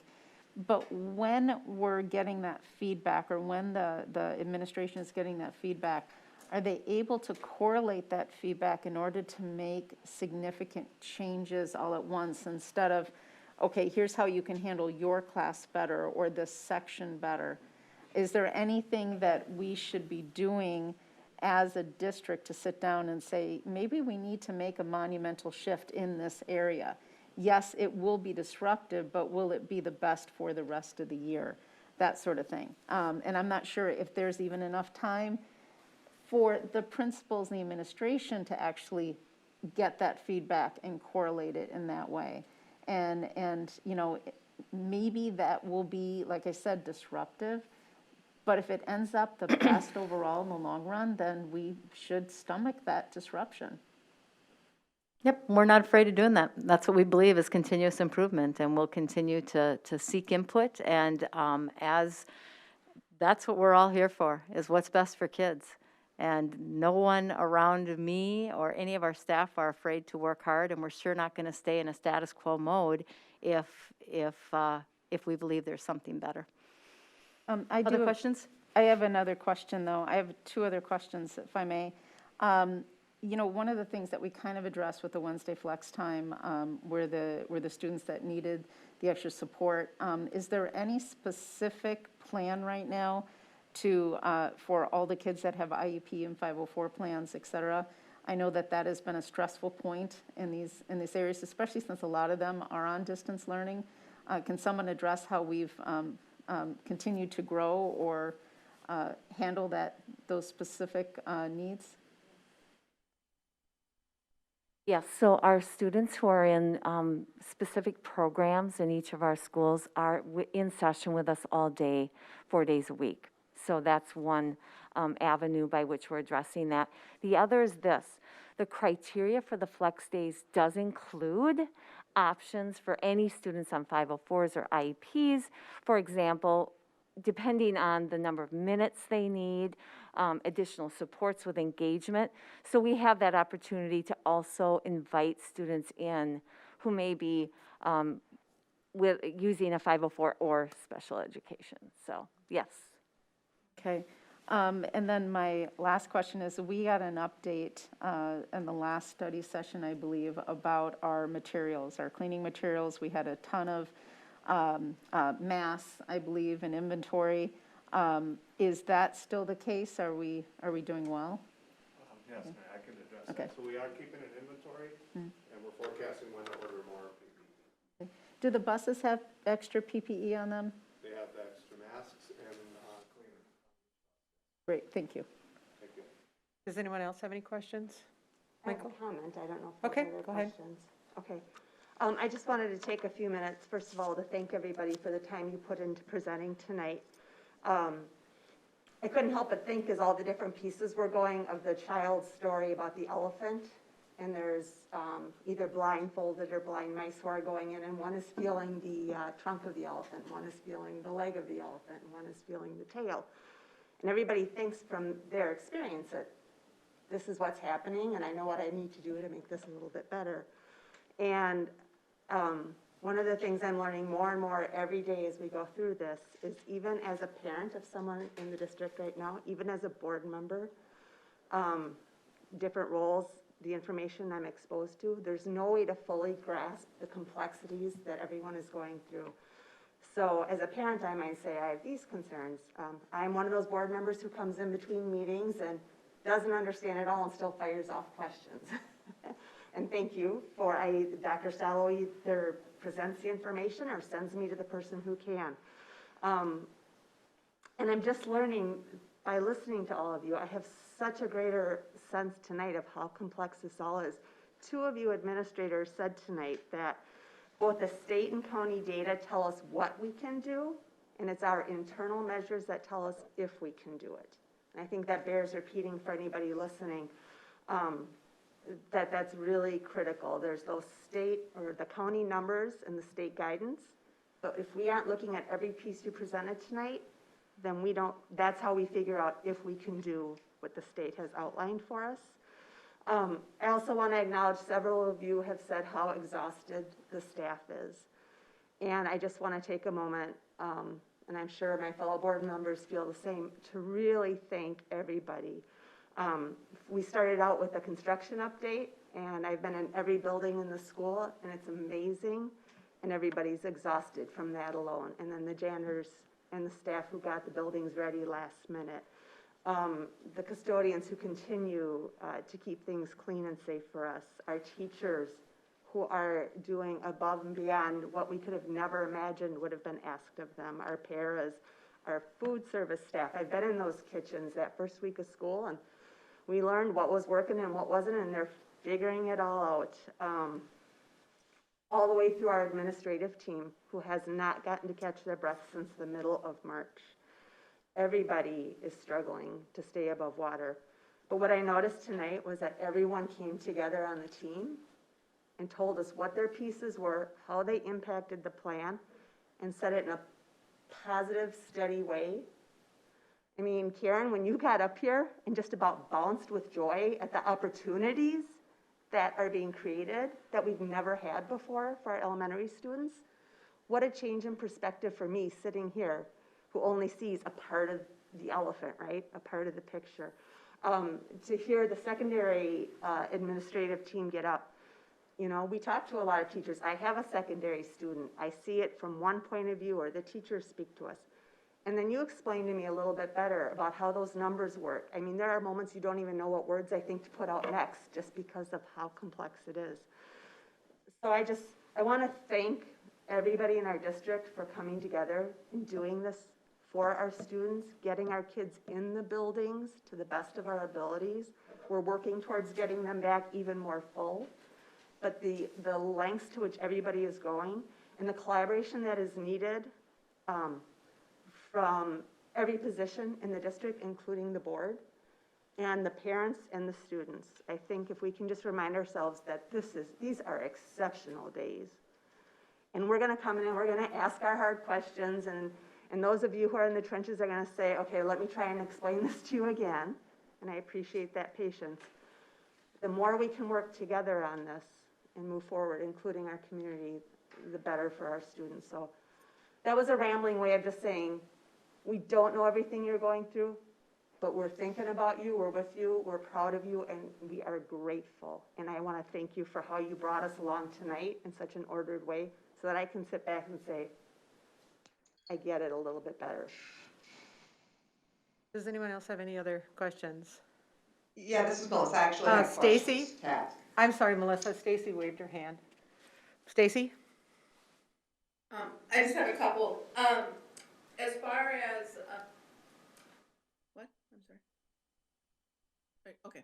So as far as the facility usage for the outside groups, I'm just wondering, you know, for those outside groups, I know we have told them after first quarter, but is there a time frame as to when we think we'll make that decision, just from the standpoint, you know, their need? I know that as Jeff, I'll start, and if you've got something to add, Jim, please do. I know as Jeff stated, our next meeting is October 21st, and at that point, I think we'll continue to review. I know there's another group that's been working between an earlier meeting and that meeting to kind of see where we're at and what we can do, because Stacy, will want to, you know, we understand the scheduling demands and you know, everything that our partners have to think about too. So we'll certainly do that as quickly as we can. I don't have a specific date, but please know, and I want our partners to know that we're working on it and we're looking at everything we possibly can to see if we can change the first quarter decision or not. Okay, and then my other question is regarding, you know, I know on the secondary level where we're at, you know, we've had some assessments, some tests, some first rounds with those kind of things. And I think, I don't know if you've spoken to it directly, but I'm just wondering on those kids that, you know, are really struggling. I think there's a fear just with this model change and how things are going, that, you know, the failure rates or kids struggling, that number is going to increase or is increasing. And so what are we doing as far as intervention, or are teachers getting supports for those kids? You know, because if I have 150 kids and normally I have a 5% or something, I mean, I'm making these numbers up, but, you know, a 5% failure rate, or kids that are really struggling and all of a sudden it's at 15, you know, how, you know, as a professional, obviously I want to do as much as I can, but I think those numbers start to get daunting, and so is there help and support? Yes, we're tracking, you know, what is our normal rate, and it's a little bit higher, but it's not out of the, you know, it's not. I mean, I want to say it was like about 6 and it's like about 9. We're looking again, seeing where it's at. We put some things in place, like for the 9th graders, we put the bar model in place. It's not the best year in the world to, you know, implement something new, and, you know, that's another thing that puts, you know, is taxing on people, but that's where we guaranteed that all the 9th grade students would have the same core teachers, and those core teachers meet once a week to talk about the kids that they have in common, and then we refer them on to make sure that we're keeping up on them. So we're building that in place in the 9th grade, and again, that is another meeting for 9th grade teachers, but hopefully it'll eliminate some work down the road. But we are doing that. We're also watching our upper class numbers. We've got the counselors and the APs looking at the failure lists and seeing, you know, what do we need to do to intervene and have conversations and those things. So we are cognizant of that and trying to make sure that that doesn't get out of hand, because it's real easy for somebody to, you know, it's easy for kids to slip through the cracks when they're there all the time. It's even easier when they're, you know, when they're at home, so.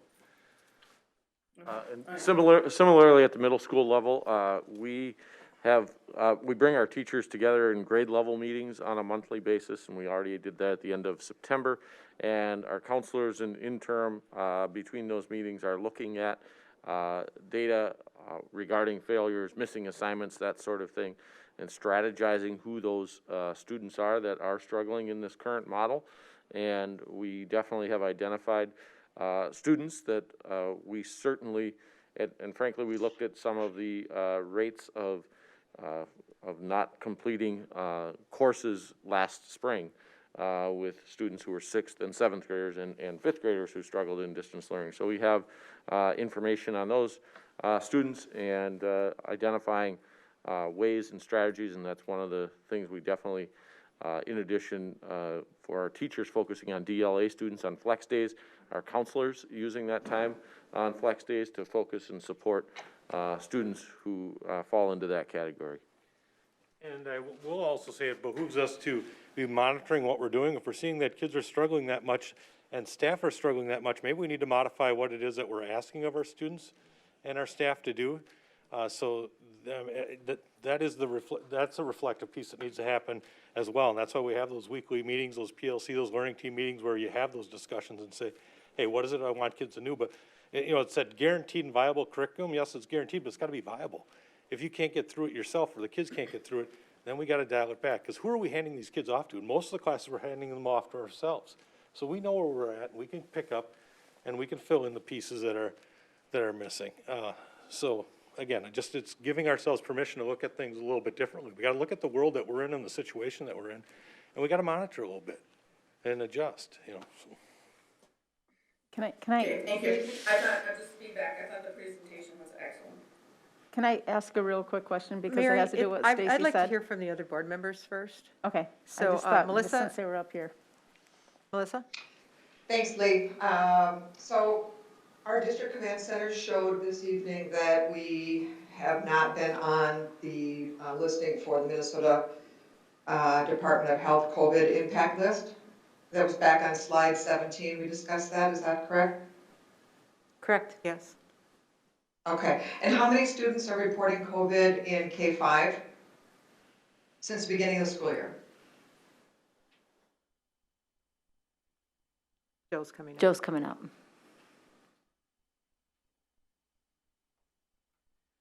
Yes, well, I had shared we have 10 cases, staff and student combined, since we've started. And what for K-5? I want to say of the 10, The K-5 makes up 4 or 5 of those 10. Okay. That's both staff and students. Correct.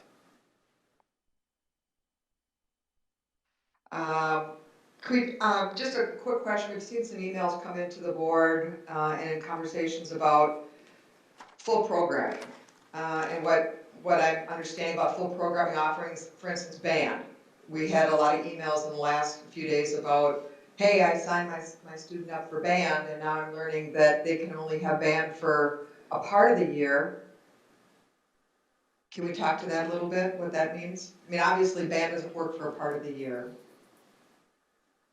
They have to pick up the instrument, and they need it for the whole year to be able to excel. Have we had more information on that? Dan's coming up. Yep. So what I think is an important point about that, and certainly I was a recipient of some recent emails as well with regard to that, as recent as today, and am working on a response. But one of the things that's important to note is that there has not been a loss of instructional opportunity. It has been reshaped to fit our model. Specifically, every other day, year-long class is the equivalent of a semester class, and we continue to have a semester offering in each of those courses. And also an every other day class that was previously a semester is the equivalent of a quarter of instructional time, and we did not lose any of that either. Okay, thank you, Dan. I appreciate that. Another question here, if we're going to reflect on the Wednesday flex. So Wednesday flex right now, the student that is struggling, to raise them up, they've got the ability to use that Wednesday flex day. But what about the average and the accelerated learner?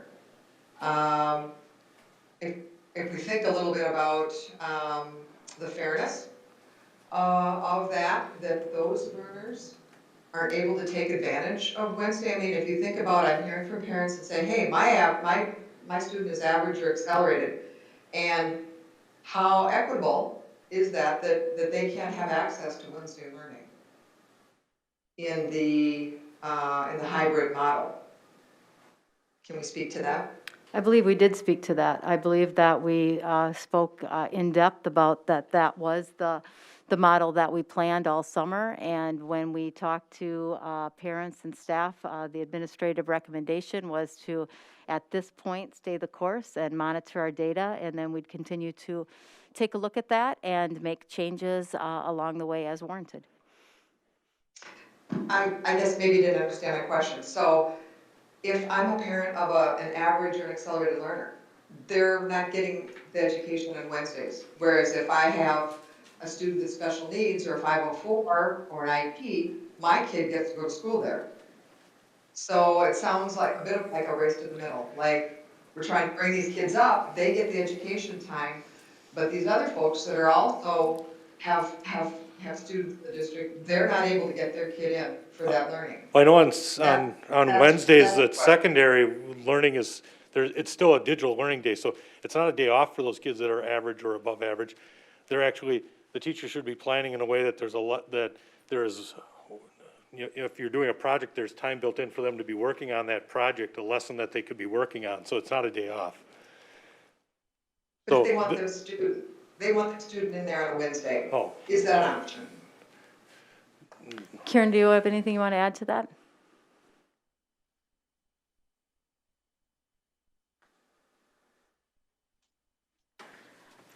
I can see that the option is not part of the equation. The idea behind Flex is that we are really devoting ourselves to specific needs. Every student has needs. So this is a evolving model, right? We've only done 2 days of Flex days. I already have teachers in my building that are designing at-home learning for their accelerated learners. So on Wednesdays, those students still are getting they are getting all of those pieces that they ordinarily would have for learning outcomes. And so it's evolving. I have a teacher that's starting some small groups that she does via Google Meet, in fact, in the afternoons for some of her talented learners. So as far as giving options, we would love to do it for every child. Right now, we see it as our greatest need to really accelerate the students and look at those who are most in need. And then we will continue to assess and find those students. And I just need to say, if everybody's acknowledging that time is our biggest need and where it's not enough time in the day, I'm gonna spend what little time I have with the kids that are falling behind or struggling before, you know, I'm just sorry I am, and I guess I'm not gonna apologize for that. Well, I guess our greatest need is really to come together, to encourage our board to get at least the K-5 kids school, back in school 5 days a week. We don't have the cases. Scott County and Minnesota Department of Health are guidance. And to correct something said earlier, they are not the end-all be-all. We do have local control. And our number one job is to educate these kids. And we need to do that. And that happens when students are in seats, in the classroom, live learning. So I am going to make a motion, and I encourage my fellow board members to support this, to direct Superintendent Stalo to work through the necessary meetings with the Department of Health for full-time K-5 live learning to begin on October 26, 2020. That's your motion? That is my motion. Do I have a second? Point of order too. Yeah, it is. Right now, we're having a discussion on, and questions on the Ready to Learn plan, so it is a point of order.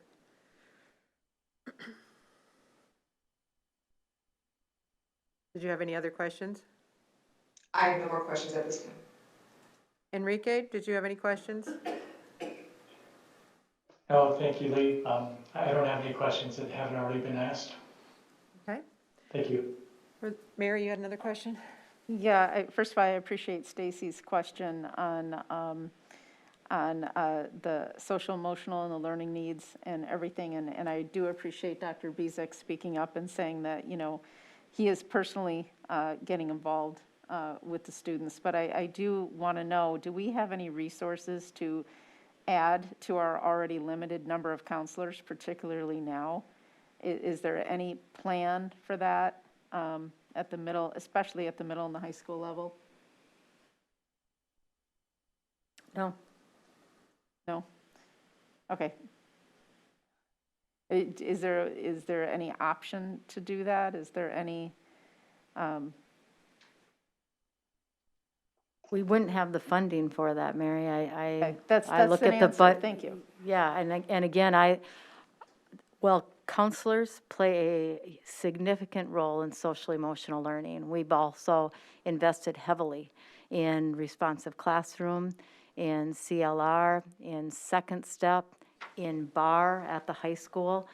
So a number of ways that our classroom teachers and support staff support the social and emotional needs of students every single day as part of our core curriculum.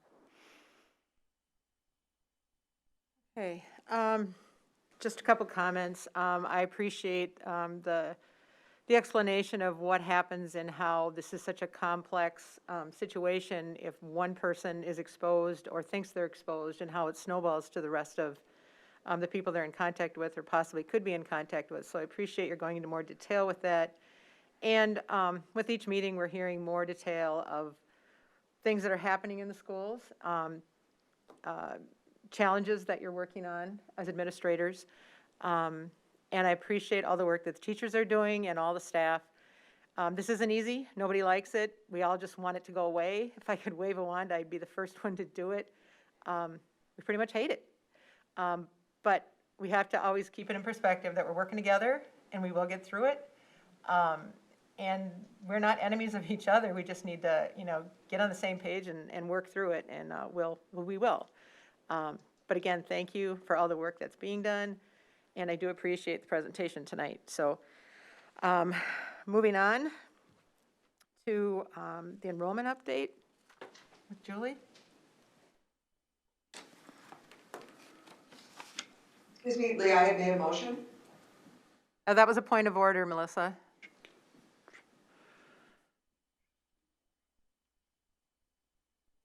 We're moving on to the enrollment update. Good evening, Chair Shimmick, Dr. Stallo, board members. Tonight we're going to talk a little bit about our enrollment as of October 1. As many of you know, October 1 is an important date for the school district because that is when we report to the Department of Education our enrollment, and we start receiving funding based on that number. If you recall, back in June, the board approved a budget that was based on 125 additional students. And let me just talk about, we always follow our framework for our mission, vision, our strategic direction as we work through everything through the business office. Here is our preliminary budgeted enrollment, which was what we based our budget upon. You can see that the total was 8,925 K students in K through 12. That HK is handicapped kindergarten. We do count them separately because they are based on seat hours and not on days in the district. And then we also had about 172 students attending ECSE, which all of their hours together was about 68 FTE is what we were budgeting based upon. And then as of October 1 of 2020, our enrollment, you can see that we're at 8763, significantly down, but not alone in this throughout the state of Minnesota, and especially in the metro area. We're definitely not one of the only ones that are seeing a declining enrollment at this point. I was going to take some time and try and go back and see when the last time the district had declining enrollment. I think it's been 20 plus years, I would say. And we certainly, because of the pandemic, would not have expected this. And so definitely is unprecedented that we are in this position. I think at July 30th, we actually, because of we had budgeted 125, we had 80 students above that number. So we had 205 additional students enrolled as of July 30th. And at this point, we're at 162 students less than we had budgeted for this current school year. And also our early childhood special ed, simply because they can't get into the building, we expect fewer hours in that area as well. Our enrollment history, I just wanted to give you a 5-year quick look at what our enrollment history has been over the past 5 years. And you can see that we've been a growing district over that time period. And this year, again, just due to the pandemic, we are seeing that declining enrollment. I just want to talk a little bit about the enrollment. We've had some surveys kind of with other metro districts, and they are definitely seeing the same percentage-wise of enrollment, declining enrollment as we are. Eastern Carver County is at 3.5%. Edina's at almost 2%. Elk River's at 3%. You know, so we're definitely seeing some similar levels as they are. So unfortunately, it's not the news we would like to hear. We're not alone in this, and we're certainly hoping that we can get a little bit of help from the legislature. I'm not sure what will happen with that. And there is a declining enrollment formula in our current legislation that says that we get 28% of the difference between the 2 years. And so we'll see if we can, we'll definitely utilize that. But we're hoping to maybe at least be held harmless against last year, but we'll see what the legislature does at that point. Our enrollment chart, again, you can see over the past, at least since 2006-07, we've been growing, and then the pandemic certainly had an impact. Any questions about anything that I've presented tonight? At this point, October 1 kind of is our start of refining our budget. We'll be looking at the impact of this on the district's budget, and, you know, what will we anticipate that change will be. We know that typically we lose students this year, especially at the secondary level throughout the school year. We typically see some of that starting right away in September, and we haven't seen that this year. So I'm not really sure. I have no crystal ball any longer. I used to use trend data and some of that and try to determine, you know, where enrollment is happening. Unfortunately, during this time, there isn't any trend data on pandemic enrollment. And so I'm certainly am open to suggestions or comments and where do we want to go from here. We'll be working on budget data in the next couple months. We're trying to do a very comprehensive look at our budget district-wide by building budgets, department budgets, staffing. We're going to take a deep dive into the budget and just to see where our spending is and what we think we can do. And we'll kind of go from there. Anyone have any questions? Mary? Julie, in previous normal years, we've always commented on the impact of the cross-subsidy and pulling out of the general fund in order to subsidize special ed and those programs. Is there, I know this is a strange year, how much is that affecting us this year, or has that actually been not as significant of a cross-subsidy issue? I just had a conversation with Dr. Stallo earlier tonight about special ed in particular and some other programs as well. And just to have a little bit of that conversation with the board, right now, or last spring when COVID hit, we were held harmless in all of our revenue. So with special ed, we were held harmless. With other areas, we were held harmless, and we continued to get the same revenue that we had throughout the year, and we just continued that. That has changed for this year. It is not the same. So, for example, special ed transportation. We only are transporting those students 2 days a week. Our transportation company has inventory for 5 days a week. They have drivers. They have to have drivers for 5 days a week. We only get funding for the time that we're actually transporting.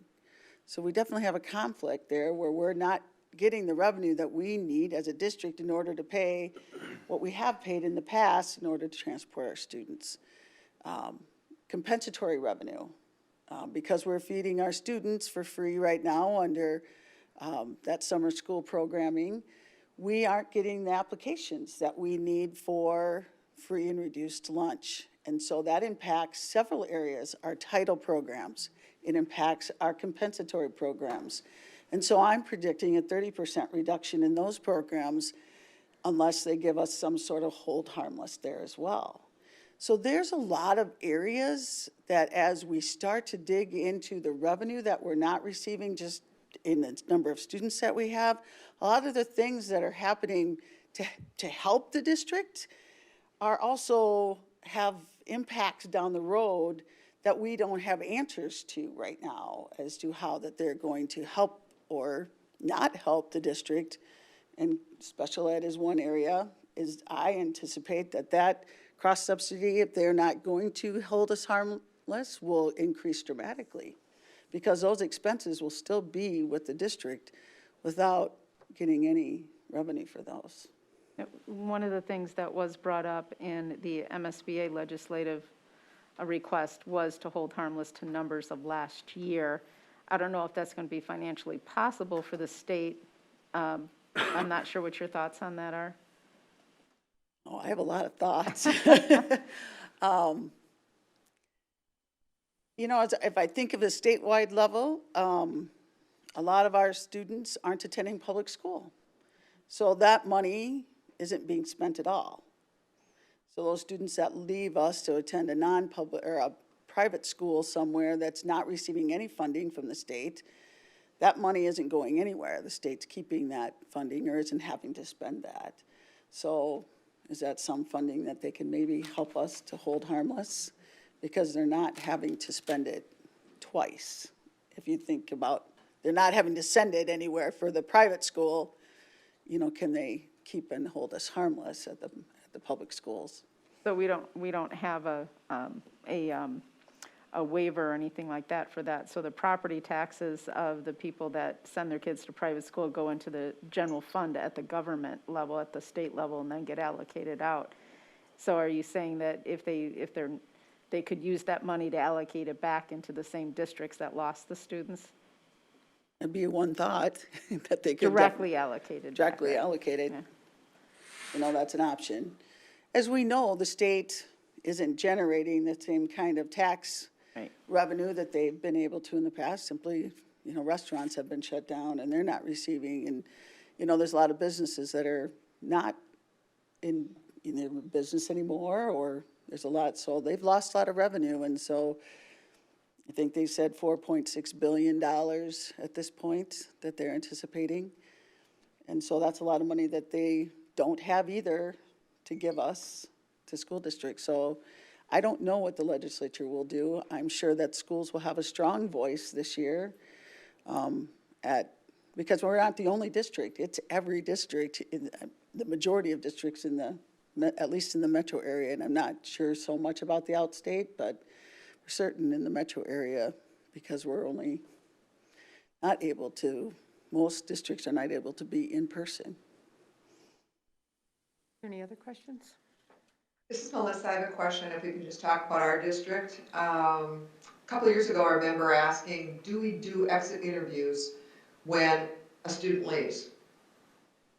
Are we doing that yet? Do we know why they're leaving our district? Usually we know where they go. We don't have the staffing to interview all of our parents to say where are they going. A lot of times the principal may know. We may know if they're going to a public school or a private school or another public school. But we know where they're going. We may not necessarily know why they're going. I think that's the biggest question. I mean, our funding is always going to be limited with the state and with our local property taxes, but we need to retain the students. We need to understand why they're leaving. And I think that would be a simple Google form or something. If they're leaving because they want live in-person schools, I think we should know about that. That's my only comment. Are there any other comments or questions? Me. Stacy. Stacy? Sorry. As far as the dollars we received, you know, for Corona and some of the Corona relief, you know, I'm just thinking down the line here is, you know, per student equates to so much dollars and there's this loss. Do you feel like there'll be some offset with some of the, you know, with some of these dollars that we're able to use, or is it really not gonna have that much of an effect? Thank you for bringing that up. I was going to talk about that and I slipped my mind, so I appreciate the question. As you recall, when we talked about earlier about the money that we received for the coronavirus or the corona relief funds, those were funds that could only be used on things that were not in our current budget.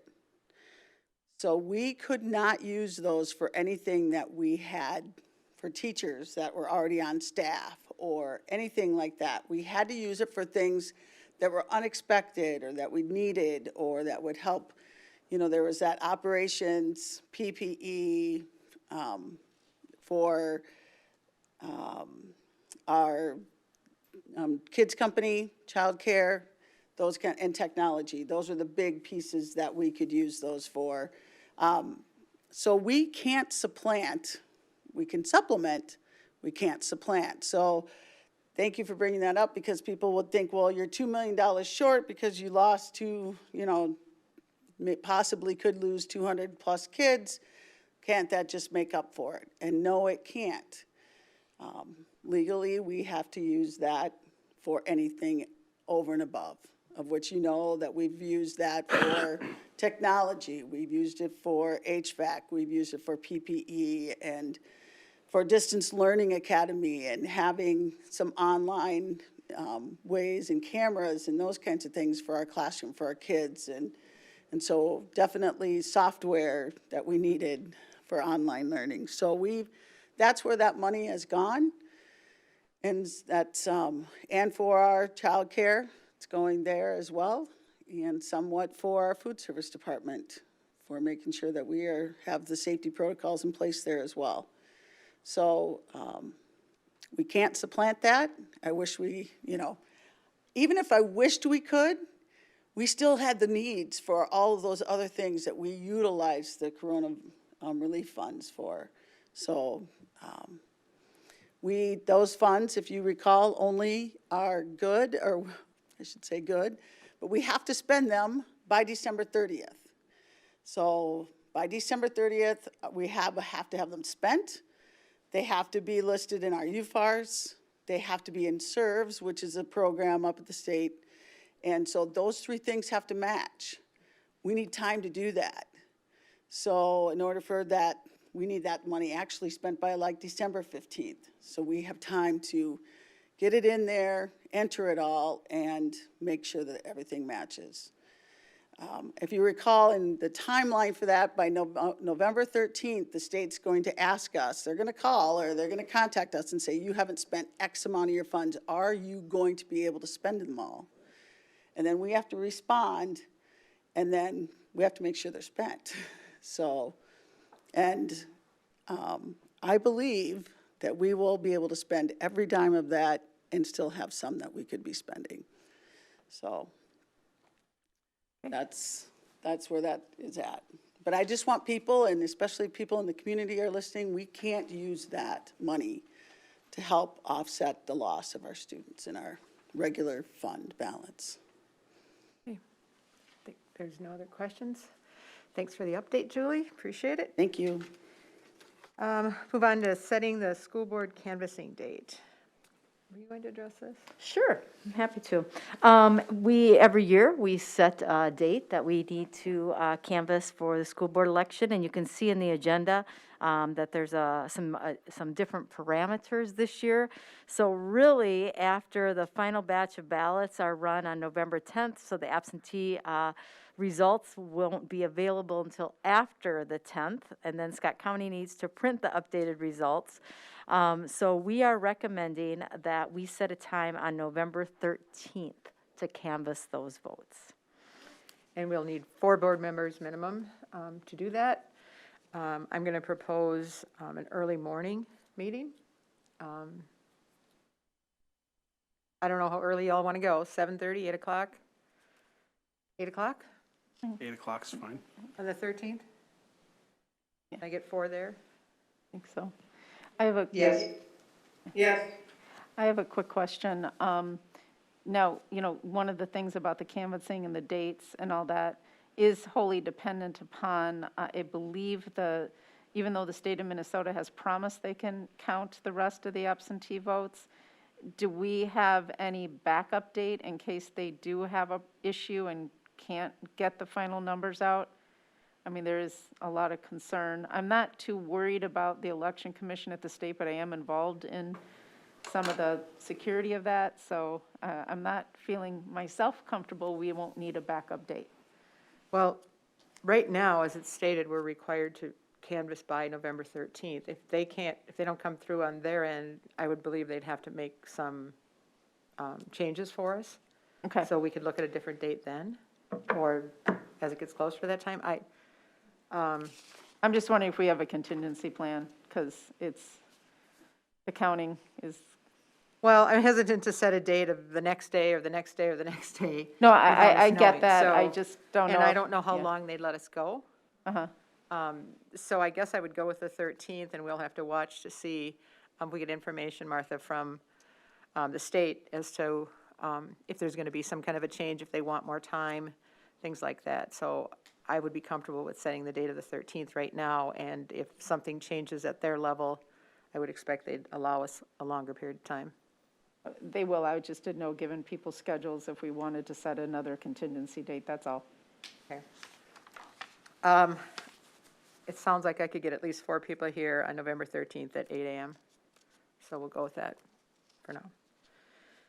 Okay, moving on to policy. The 2 policies both involve curriculum and the school district system accountability. This is the second time this has come to us. I believe that they included it in the board packet with any changes that were made. And we'll start with the curriculum one first, curriculum development. Does anyone have any questions or comments on that? I had one. Michael? In 603, we, it had been taken out that, let's see, 603 on number 3 under letter C. Let's see if I can get there. I can just explain it to you. Under objective, we had, it had been brought to us with, the committee has advisory responsibilities to the school board in regard to district-wide curriculum and technology standards, and and that had been pulled out when it was brought to us.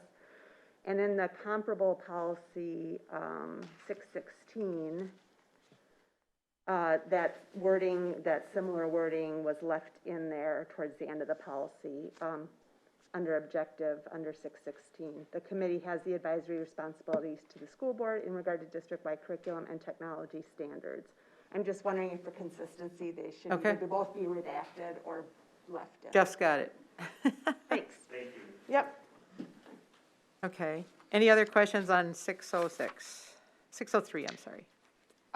Yes, I do have a question. Under general statement of policy 3, guidelines, on the second page, elementary and secondary programs will be evaluated through the continuous improvement process. Programs to be included, and history is missing. Social studies? Is that social studies? Yeah, it is social studies. Is history. Yeah. Yep. That is correct. That is where history is, under social studies. Okay, thank you. Any other questions? I have one, because I remember the presentation from the study session with Kevin, and I thought there was a couple things that were still under consideration. And I know that we talked about the percentages, but I thought the language was going to be a little bit more in line between the subcommittee meetings and the committee meetings, simply because we kind of talked about the percentage of administration, and right now with the principals, assistant superintendent, Kevin and his staff showing up, and even 1 or 2 board meetings, board members, that what we were going to do is balance that percentage of representation. I'm not sure if it's statutory or not, with parents and other community members in there with these subcommittee meetings, and that was going to somehow be So worded. curriculum advisory is the committee. What Kevin was referencing at the last meeting was trying to bridge the desire to kind of have conversations when teachers are having meetings and curriculum meetings, and inviting curriculum advisory members there to participate in those conversations, to get the perspective of, what's being looked at with standards, objectives, assessments. That's not subcommittee, those are the ongoing curriculum committees. And so in order to bridge that gap, what he was looking to do was with his schedule, was invite curriculum advisory members into those meetings, either virtually or in person at points of time, to ask some questions, get more updates from the committees themselves before it comes to the formal curriculum advisory committee with any recommendations or things moving forward to the board. Okay, is that how we're going to balance out the required percentages? So when you're talking about made up, the curriculum advisory committee is made up, no, that is, earlier tonight you took action on the curriculum advisory roster and the consent agenda. Right. And so there are more parents on there. We always continue to find and look for more parents to serve in that capacity. I understand that, but from what I understand and what I'm trying to, I have it in my notes here, one of the things we had a lot of concern about was the required percentage balance between that, and we tend to be very heavy administratively in the curriculum meetings, even with the added parents. So I was kind of wondering, what we talked about in the study session was trying to mitigate that with the sub-meetings that you just referred to. I call them subcommittee, but Right. sub-meetings, so that would be included in the overall makeup of it. Because I don't think even with the way it looks right now, we still are heavily favoring administration in those meetings, and I'm not sure if that meets our requirement that we talked about at our data retreat and a few other things. My understanding is that the statute says that there has to be more parents, I don't know off the top of my head what that percentage is, than staff or administrators. Right. And that is directly in relation to the curriculum committee, not a subcommittee, not an ongoing Correct. curriculum or anything like that. And that's what I thought this policy was in reference to, where it says membership. So I think I agree with what Mary's saying in that where we say parent and or community representatives, that should be more specific to 2/3 or whatever that number is. I think that's where we're trying to go. Right. On this committee, not subcommittees No. or long. I'm tracking. Standing, whatever committees. Jonathan? In the previous, the prior paragraph, it actually does reference the 2/3. So under C, in the first paragraph, it talks about statute representation, and it does, the last sentence says, whenever possible, parents and other community residents Right. shall comprise at least 2/3 of advisory committee members. Yeah, I had a percentage down, but you're right, there is 2/3 It is in the there. policy as 2/3, thanks. So it Jonathan. is in the policy. And, Okay. normally when we show up to the committee meetings, even with the representation of the groups making the presentation, I mean, that, we do not meet that criteria. And that's why I was asking Kevin, not only for the virtual meetings last time, but also if there was parents and other members of the other groups that were able to come in and present, does that shift the balance so that we're in line? So Does that make sense? That's what we've done in the past. We've had those other curriculum committees come into curriculum advisory, but they don't necessarily constitute the membership of the curriculum advisory Okay. committee. So Okay. I think in looking at what Jonathan has pointed out, to the extent appropriate and practical is what we're striving for. We certainly can cut back on administrators on the committee or have them come when there's topics that are germane. But ultimately, the forum of that committee meeting is to engage the community members and parents that are there. Right. A lot of times, as you know, questions do come up around, just specifics. And our administrators are there to give the perspective around what happens at the middle school, or what's happening at the high school, or when it comes to scheduling. And so it's kind of how the recommendations play out when they're implemented is where I really find the benefit of having site administrators there at those meetings, talking about just a little bit of a global, more of a broader perspective of how that all works. I'm So on board with that. That's not the issue. The issue is how do we manage the 2/3? And quite frankly, I did ask around about this, and I don't think anybody has done it. I mean, I think it's going to be easier during the pandemic because we can have people on virtually, as was stated multiple times, but I don't know of any school district that has their curriculum committee be 2/3 community members and not staff or administration. So that would be huge. that's why it says to Right. the extent To appropriate the and extent practical. appropriate. So are we going to bank on the extent appropriate for I that? think we And- have to. Yeah. But I guess I would like to encourage the administrators to try and get as many community members as possible For to sure. come. And we can't make them come, but, to let them know that, we're looking for people. And I know we approved it tonight, but it's based on on the current policy, since this one hasn't been approved, but There are they more both were parents. similar. There are I more saw that. parents I saw serving that, this and I was year glad than to there see have that. been in I past. think that's, yeah. And I So saw that in the has been minutes- as a result of recruiting efforts. Right, and I saw in the minutes that there were more parents at the last curriculum meeting too, so. Jonathan? That I was helps. just going to say, I think for the purpose of our discussion tonight, the policy is what we need it to be. We now just, over time, need to work on the execution of getting those additional folks. Right. Okay. Can we move on to 616? School district system accountability with the correction that Michael found. Does anyone have any comments or question on this? Questions? If not, both of these will come back at the work session in October, and we will vote in November. Thank you. Thank you. Okay, we have no second readings. The following two policies are for board approval. This is policy 203, the school board operating norms, and 209, code of ethics. Does anyone have any comments on 203? This is the fourth time it's come before the board.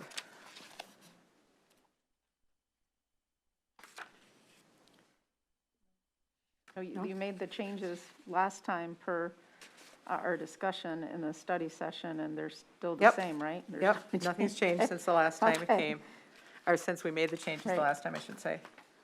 Can I make a motion to approve it? Stacy's made a motion to approve it. Do I have a second? Second. By Mary. Any further comments? Mary? There is one thing that I Oops. just noticed, under 6.7. What are those? 6.71, a yellow, and a 6.72, a process. Is that a mistake? I didn't see that before, and I Sessions. apologize. It's, we're looking at, I don't know if those are typos. yeah. That's a type. Okay, That's not supposed to be there. I don't think so. okay. Okay, Looked a little weird. have a motion and a second, so Mary? Did you say Second. yes? Michael? Aye. Aye. Jonathan? Aye. Stacy? Aye. Enrique? Aye. Melissa? Aye. That motion carries 7-0. Then we'll move on to policy 209, code of ethics. This is the same. Any changes that were made last time, there are no new changes. Do I have a motion to approve the code of ethics? So made. By Jonathan, second. Second. By Michael. Any comments or questions? I just the language looks to be the same. Can someone just confirm that I'm not, remember when we said the 209 had to match 203? Yep, And I believe that's the blue, correct? correct. Okay. It looks like it, but I didn't do a Yep. word-to-word match. So other than that, I have no other comments. Okay. So I have a motion and a second. Mary? Aye. Michael? Aye. Aye. Jonathan? Aye. Stacy? Aye. Enrique? Aye. Melissa? Aye. That motion carries 7-0. Thank you.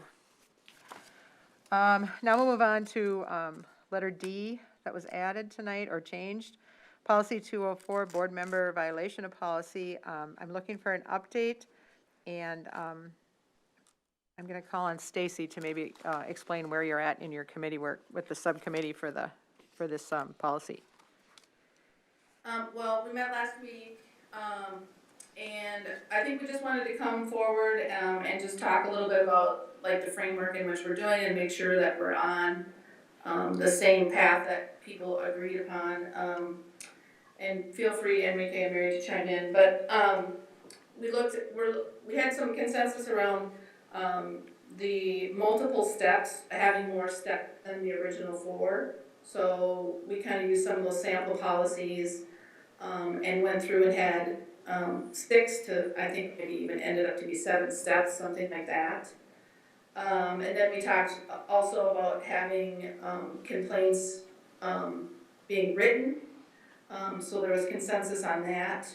But we just wanted to make sure that that was the path as to which people wanted to go about going forward, less procedural and more the step process, with it being kind of restorative and I want to say educational. So we're going to meet again, I think on Wednesday, and then the plan, I think, is to bring forward to talk in the study session on the 26th with something that we at least, well, everything that we have consensus on, we'll bring forward, and then if there's some different opinions, we'll bring those, so that the board can fully discuss, you know, which way it wants to go. Can I add? Mary or Enrique, do you have anything to add? I was just going to add that the version right now is pretty messy because of the markups on it. So on the 14th, we're going to meet and clean it up.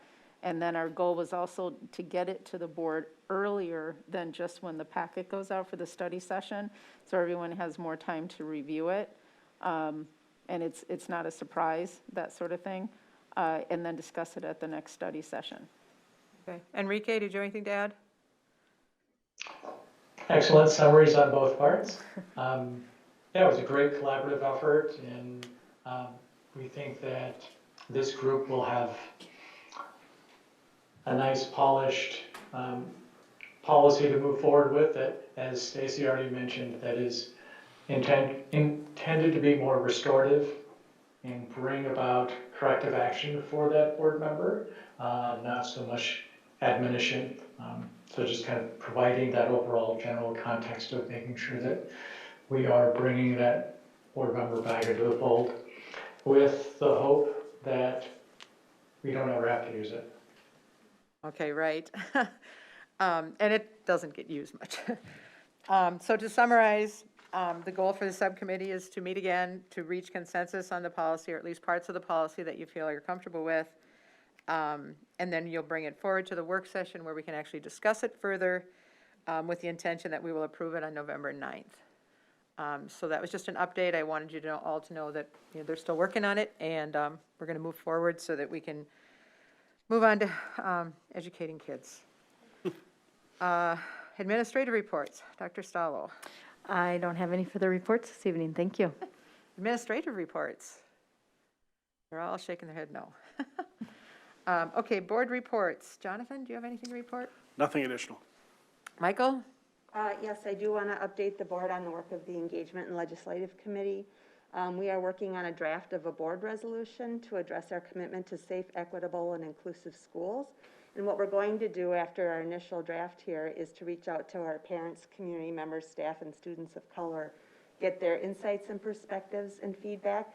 And then we hope to bring that version of the draft forth to the full board at the study session, either on October 8th, or if we don't have that time to get the feedback, at the following study session in November.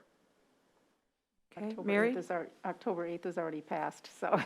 No, 28th. 28th, I'm sorry. good. The mask, I apologize. Okay. Mary, did you have anything to report?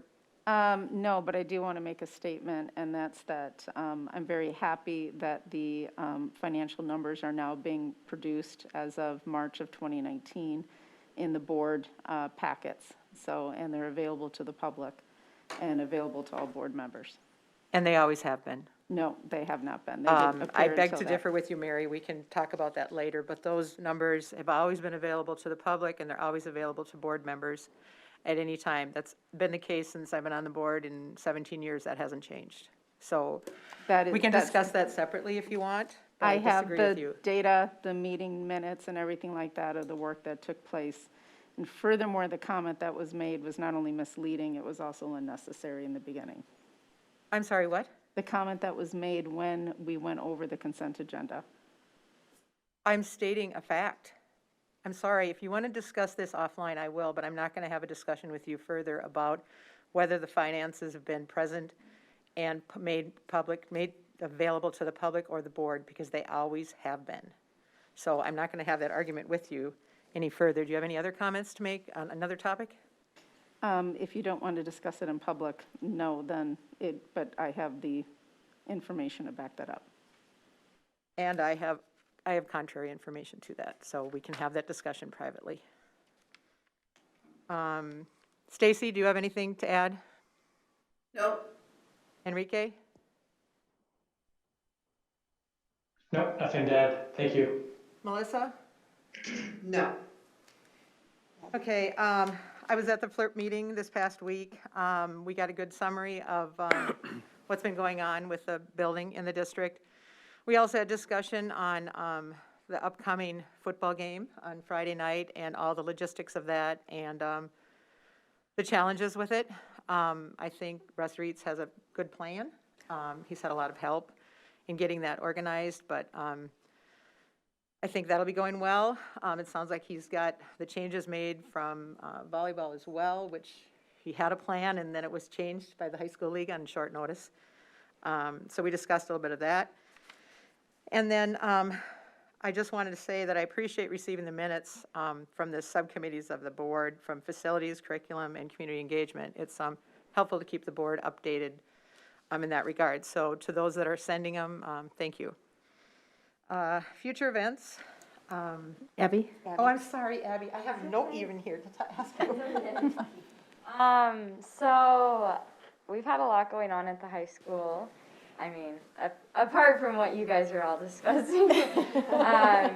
On this past Thursday and Friday, we had a senior sunrise, which a lot of the other schools in our area in Minnesota have been doing with a lot of success. So basically what happened was all the seniors were able to come out on their respective day, Group A, Group B, on Thursday and Friday, and sit and watch the sunrise together. And it was just a fun little experience for the seniors, kind of something to brighten the hard senior year that we're all having. It was very successful. We had just under 100 kids between the 2 days, pretty evenly spread between those days. And we got a lot of positive feedback from all the seniors who were able to attend. So that was really awesome. Coming up, we have our Spirit Week coming on the week of October 26th. We're kind of centering it around like the Halloween time, and for people who don't celebrate Halloween, we have, it's not 100% Halloween aimed, but that's kind of what we're using to motivate students to participate, because we don't have a homecoming game or a homecoming week at all. So we're doing dress-up days, we're doing some sort of modified pancake breakfast. Still working out the kinks on that one, as eating is hard. I think that's, yeah. We're gonna live stream a Pet Fest to 4th hour classrooms. We're gonna continue to do royalty and attempt to do coordination of some sort. So trying to keep as many things as we can with any restrictions that we need to uphold. Lastly, Dr. Stoll and I and another student council member, Lily Dodge, have been working the past couple weeks, maybe a month now, on kind of brainstorming a student advisory board that would really just be an outlet for Dr. Stoll to kind of communicate directly with high school students. So the purpose statement, did you end up sending out okay, so the purpose statement of this group that we came up with was to engage in dialogue with students, hear student perspectives, ask for input on district-wide initiatives and decisions, stay connected to students, and support student leadership as valued members of our school and community. So it's just, like I said, kind of a way to connect for Dr. Stoll to connect to more high school students and get more diverse perspectives. So in forming that group, we were able to send out a Google form on Schoology to 10th through 12th graders, kind of just to gauge interest. So we sent this out on Friday, and we already have about 20 responses from various students, all different, obviously all different backgrounds, different experiences, that are interested in being a part of this board or advisory board. And unfortunately, I think we decided on about 12 students who will be a part of the board. We want to keep it a smaller, more intimate group, just so that all ideas can be heard and shared in a reasonable amount of time. We decided on having 2 sophomores, 4 juniors, and 6 seniors, and then both Dr. Stoll and I would also be there. And we're really just looking for as many perspectives as we can get our hands on. Yeah. That's kind of it. Thank you. Sorry, Good sorry I stuff, missed you. Abby. Okay. Moving on to future events, there's no school, E12, October 14th to 16th for MEA. No school also for the same grades, October 21st for staff in-service. Our next school board meeting is a work session on October 26th at 6 o'clock here at the DSC.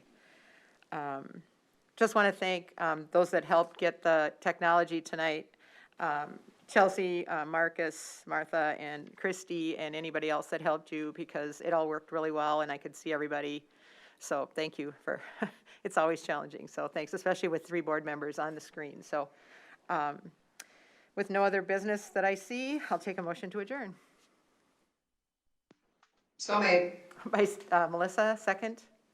Second. Michael? All those in favor? Oh, shoot, I can't. Mary? Aye. Michael? Aye. Aye. Jonathan? Aye. Melissa? Aye. Enrique? Aye.